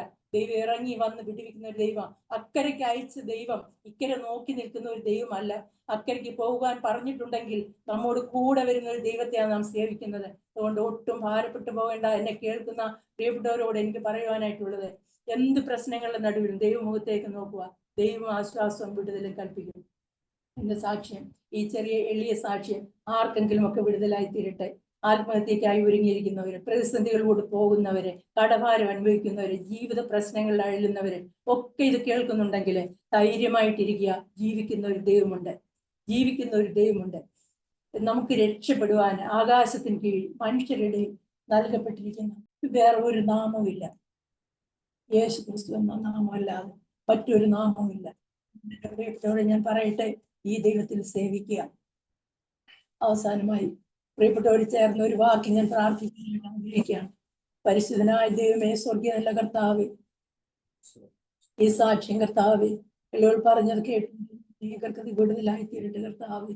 ഹല്ലേലൂയ. അനേകർക്ക് കർത്താവ് ആശ്വാസമായി തീരട്ടെ. അത്ഭുതങ്ങളുടെ ദൈവം ഇന്നും ജീവിക്കുന്ന ദൈവമായി സ്തോത്രം. ഇത് കേട്ട എല്ലാ പ്രിയപ്പെട്ടവരെയും ദൈവകരങ്ങളിൽ ഞങ്ങൾ ഏൽപ്പിച്ച് പ്രാർത്ഥിക്കുകയാണ്. അനേകർക്ക് വിടുതലായി കേൾക്കുവാൻ ദൈവം സഹായിക്കണം. പ്രത്യേകാല അരോമാറ്റിയുടെ എല്ലാ പ്രവർത്തനങ്ങളെയും ദൈവകരങ്ങളിൽ ഏൽപ്പിച്ച് ഞങ്ങൾ പ്രാർത്ഥിക്കുന്നു. ഞങ്ങളുടെ ദാസനെയും കുടുംബത്തെ ദൈവം സഹായിക്കണം. അവരുടെ പ്രവർത്തനങ്ങളെല്ലാം ദൈവം സഹായിക്കണം. അതനേകർക്ക് ലോകത്തിന് ഒരു വിടുതലായി തീരുവാൻ തക്കണം ദൈവോട് പ്രവർത്തിക്കണം പ്രാർത്ഥിക്കുന്നു. അടിയങ്ങളെ സമർപ്പിക്കുന്നു. പ്രാർത്ഥന കേട്ടതിനായി സ്തോത്രം, യേശു ക്രിസ്തു നാമത്തിൽ. ആമേൻ, ആമേൻ. താങ്ക് യു കർത്താവിന്റെ വിലപ്പെട്ട ദാസി. വളരെ അനുഗ്രഹിക്കപ്പെട്ട ജീവിതാനുഭവം, ദൈവം നടത്തിയ അത്ഭുതകരമായ വഴികൾ, ദൈവനാമ മഹത്വത്തിന് വേണ്ടി ഒരു പ്രാവശ്യം കൂടെ ദൈവസന്നിധിയിൽ താണിരിപ്പാൻ അരോമ TV ശ്രോതാക്കളോടൊപ്പം ദൈവത്തെ മഹത്വപ്പെടുത്തുവാൻ സ്വർഗം കൃപ ചെയ്തത് ഓർത്ത് ഞാൻ കർത്താവിന് മഹത്വം കരയേറ്റുന്നു. വളരെ അനുഗ്രഹിക്കപ്പെട്ടതായ ഒരു ബാല്യകാലവും അതിൻ്റെ ചില ഓർമ്മകളും പ്രാരംഭത്തിൽ ഓർപ്പിച്ചു. അതിനുശേഷം കുടുംബജീവിതവും അതിനോടനുബന്ധിച്ച് ഉണ്ടായിട്ടുള്ള ചില സംഭവങ്ങളും സാഹചര്യങ്ങളും ഒക്കെ ജീവിതത്തെ വല്ലാതെ സ്വാധീനിച്ചു എന്ന് മനസ്സിലാക്കാൻ കഴിഞ്ഞു. പ്രതീക്ഷയ്ക്ക് വിരുദ്ധമായി ജീവിതത്തെ അഭിമുഖീകരിക്കേണ്ടി വന്ന ഓരോ വൈതരണികളെയും സധൈര്യം അഭിമുഖീകരിച്ചുകൊണ്ട് മുന്നോട്ട് പോകുവാൻ കൃപ ലഭിച്ചത് ദൈവത്തിൻ്റെ വലിയ കാര്യപരിപാടിയിൽപ്പെട്ടതായിരുന്നു എന്ന് മനസ്സിലാക്കാൻ കഴിയുന്നു. ചില സന്ദർഭങ്ങളിൽ പതറിപ്പോയി, ഇനി മുന്നോട്ട് ജീവിക്കേണ്ട എന്ന് വിചാരിച്ച് ആത്മഹത്യ തിരഞ്ഞെടുത്ത് അതിനു വേണ്ടിയിട്ട് ഒരുമ്പെട്ടപ്പോൾ അതിൽ നിന്നും ഹാഗാർ പറഞ്ഞതുപോലെ എന്നെ കാണുന്നവനെ ഞാൻ ഇവിടെയും കാണുന്നു എന്നുള്ള ആ ദൈവ ശബ്ദം ആ വഴിമധ്യത്തില് തീരുമാനത്തിൽ നിന്ന് പിന്തിരിഞ്ഞു വരുവാനും പിന്നീട് ദൈവഹിതത്തിന് വേണ്ടി ഏൽപ്പിച്ചു കൊടുക്കുവാനും കൂടിയായി തീർന്നു. ഒരു പക്ഷെങ്കിൽ ആ സന്ദർഭത്തിലെ കർത്താവ് ഇടപെട്ടില്ലായിരുന്നു എങ്കിൽ ജീവിതം അമ്പേ മറ്റേതെങ്കിലും ഒരു തലത്തിൽ ചെന്ന് അവസാനിക്കുമായിരുന്നു. എന്നിങ്ങനെ ഒരു അനുഭവം പങ്കുവയ്ക്കുവാൻ കഴിയുമായിരുന്നില്ല. ഇങ്ങനെ സന്തോഷകരമായ ഒരു കുടുംബജീവിതം ഉണ്ടാകുമായിരുന്നില്ല. സമൂഹം മറന്നേനെ, കുടുംബം മറന്നേനെ, പ്രിയപ്പെട്ടവരും നാട്ടുകാരും വീട്ടുകാരും എല്ലാവരും മറന്നേനെ എന്നേ നാം ഒരു ശൂന്യതയുടെ അനുഭവത്തിൽ എത്തിച്ചേരുമായിരുന്നു. എന്നാൽ തികച്ചും വ്യത്യസ്തമായിട്ട് അതിൽ നിന്നൊക്കെ ദൈവം മടക്കി വരുത്തി ജീവനുള്ളവരുടെ ദേശത്ത് ജീവനുള്ള സാക്ഷിയായി ജീവനുള്ള ദൈവത്തെ ആരാധിപ്പാൻ നല്ല ഒരു അനുഭവമായിട്ട് ജീവിതം നയിക്കുവാൻ കർത്താവ് കൃപ ചെയ്തുകൊണ്ടിരിക്കുന്നു. മാത്രമല്ല മകനും കുടുംബവും കർത്താവിന് വേണ്ടി പ്രയോജനപ്പെട്ടുകൊണ്ടിരിക്കുന്നു. അങ്ങനെ എല്ലാ നിലകളിലും കർത്താവിൻ്റെ ഉത്തമ സാക്ഷ്യം വഹിപ്പാൻ കർത്താവ് സഹായിച്ചുകൊണ്ടിരിക്കുന്നു എന്ന് കേൾക്കാൻ കഴിഞ്ഞു. പിന്നെയും കർത്താവിൻ്റെ ദാസിയെ, കുടുംബത്തെ, പ്രത്യേകിച്ച് പ്രിയ ജെയിംസ് ചാനെയൊക്കെ ദൈവം ബലപ്പെടുത്തട്ടെ. സൗഖ്യത്തോടെ, ആരോഗ്യത്തോടെ, ദീർഘായുസോടെ കർത്താവ് സൂക്ഷിക്കട്ടെ എന്ന് പ്രാർത്ഥിക്കുന്നു. മകന് കൊടുത്ത അത്ഭുത വിടുതലിനായി സ്തോത്രം. അങ്ങനെ കുടുംബത്തിലുള്ള എല്ലാവരെയും ദൈവം പിന്നെയും പരിപാലിക്കട്ടെ എന്ന് ഞങ്ങളും ആഗ്രഹിക്കുന്നു, ആശംസിക്കുന്നു, പ്രാർത്ഥിക്കുന്നു. അനുഗ്രഹിക്കപ്പെട്ട സാക്ഷ്യവും ദൈവം നടത്തിയ അത്ഭുതകരമായ വഴികളെയും കുറിച്ച് ദൈവനാമ മഹത്വത്തിനു വേണ്ടി അരോമ TV ശ്രോതാക്കളോടൊപ്പം സമയം വേർതിരിച്ച് പങ്കുവച്ചതിന് പ്രത്യേക നന്ദി അറിയിക്കുന്നു. കർത്താവ് ധാരാളമായി അനുഗ്രഹിക്കുമാറാകട്ടെ. പ്രേക്ഷകർക്ക് ഈ സാക്ഷ്യം ഒരു അനുഭവമായി തീർന്ന് വിശ്വസിക്കുകയാണ്. ഒരുപാട് അനുഭവങ്ങൾ, ഒരുപാട് സംഭവങ്ങൾ, ഒത്തിരി അത്ഭുത വിടുതലുകൾ ദൈവം നടത്തിയ വഴികളിലൂടെ സഞ്ചരിച്ചുകൊണ്ട് കർത്താവിൻ്റെ ദാസി നമ്മോടൊപ്പം പങ്കുവച്ചല്ലോ. ഈ സാക്ഷി പ്രേക്ഷകർക്ക് ഒരു അനുഗ്രഹമായി തീർന്നു എന്ന് ഞങ്ങൾ വിശ്വസിക്കുകയാണ്. നിങ്ങളുടെ പ്രിയപ്പെട്ടവർക്ക്, സുഹൃത്തുക്കൾക്ക് ഷെയർ ചെയ്ത് കൊടുക്കണം. വിലയേറിയ അഭിപ്രായങ്ങളും നിർദ്ദേശങ്ങളും ഉണ്ടെങ്കിൽ ഞങ്ങളെ അറിയിക്കണം. ഞങ്ങൾ നിങ്ങൾക്ക് വേണ്ടി പ്രാർത്ഥിക്കുന്നു. സാക്ഷ്യം പറഞ്ഞ പ്രിയപ്പെട്ടവരോടൊപ്പം എല്ലാ തിങ്കളാഴ്ചയും രാത്രി 8:30 മണി മുതൽ ഓൺലൈനിലൂടെ നടക്കുന്ന പ്രാർത്ഥനാ കൂട്ടായ്മയിൽ നിങ്ങൾക്ക് പങ്കെടുക്കാവുന്നതാണ്. അടുത്ത അനുഗ്രഹിക്കപ്പെട്ട സാക്ഷ്യവും വചന ചിന്തയുമായി നാം വീണ്ടും കൂടി കാണുമ്പോഴേയും എല്ലാ പ്രിയപ്പെട്ടവർക്കും good bye. God bless you all. ആമേൻ. ആമേൻ. aromamary.comല് നല്ലൊരു വരനെ കണ്ടു. നമുക്കൊന്ന് നോക്കിയാലോ?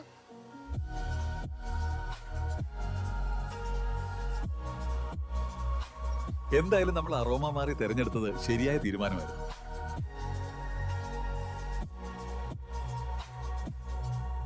aromamary.com വെബ്സൈറ്റ് ആൻഡ് മൊബൈൽ ആപ്ലിക്കേഷനിലൂടെ ജീവിത പങ്കാളിയെ കണ്ടെത്തൂ. രജിസ്ട്രേഷൻ തികച്ചും സൗജന്യം.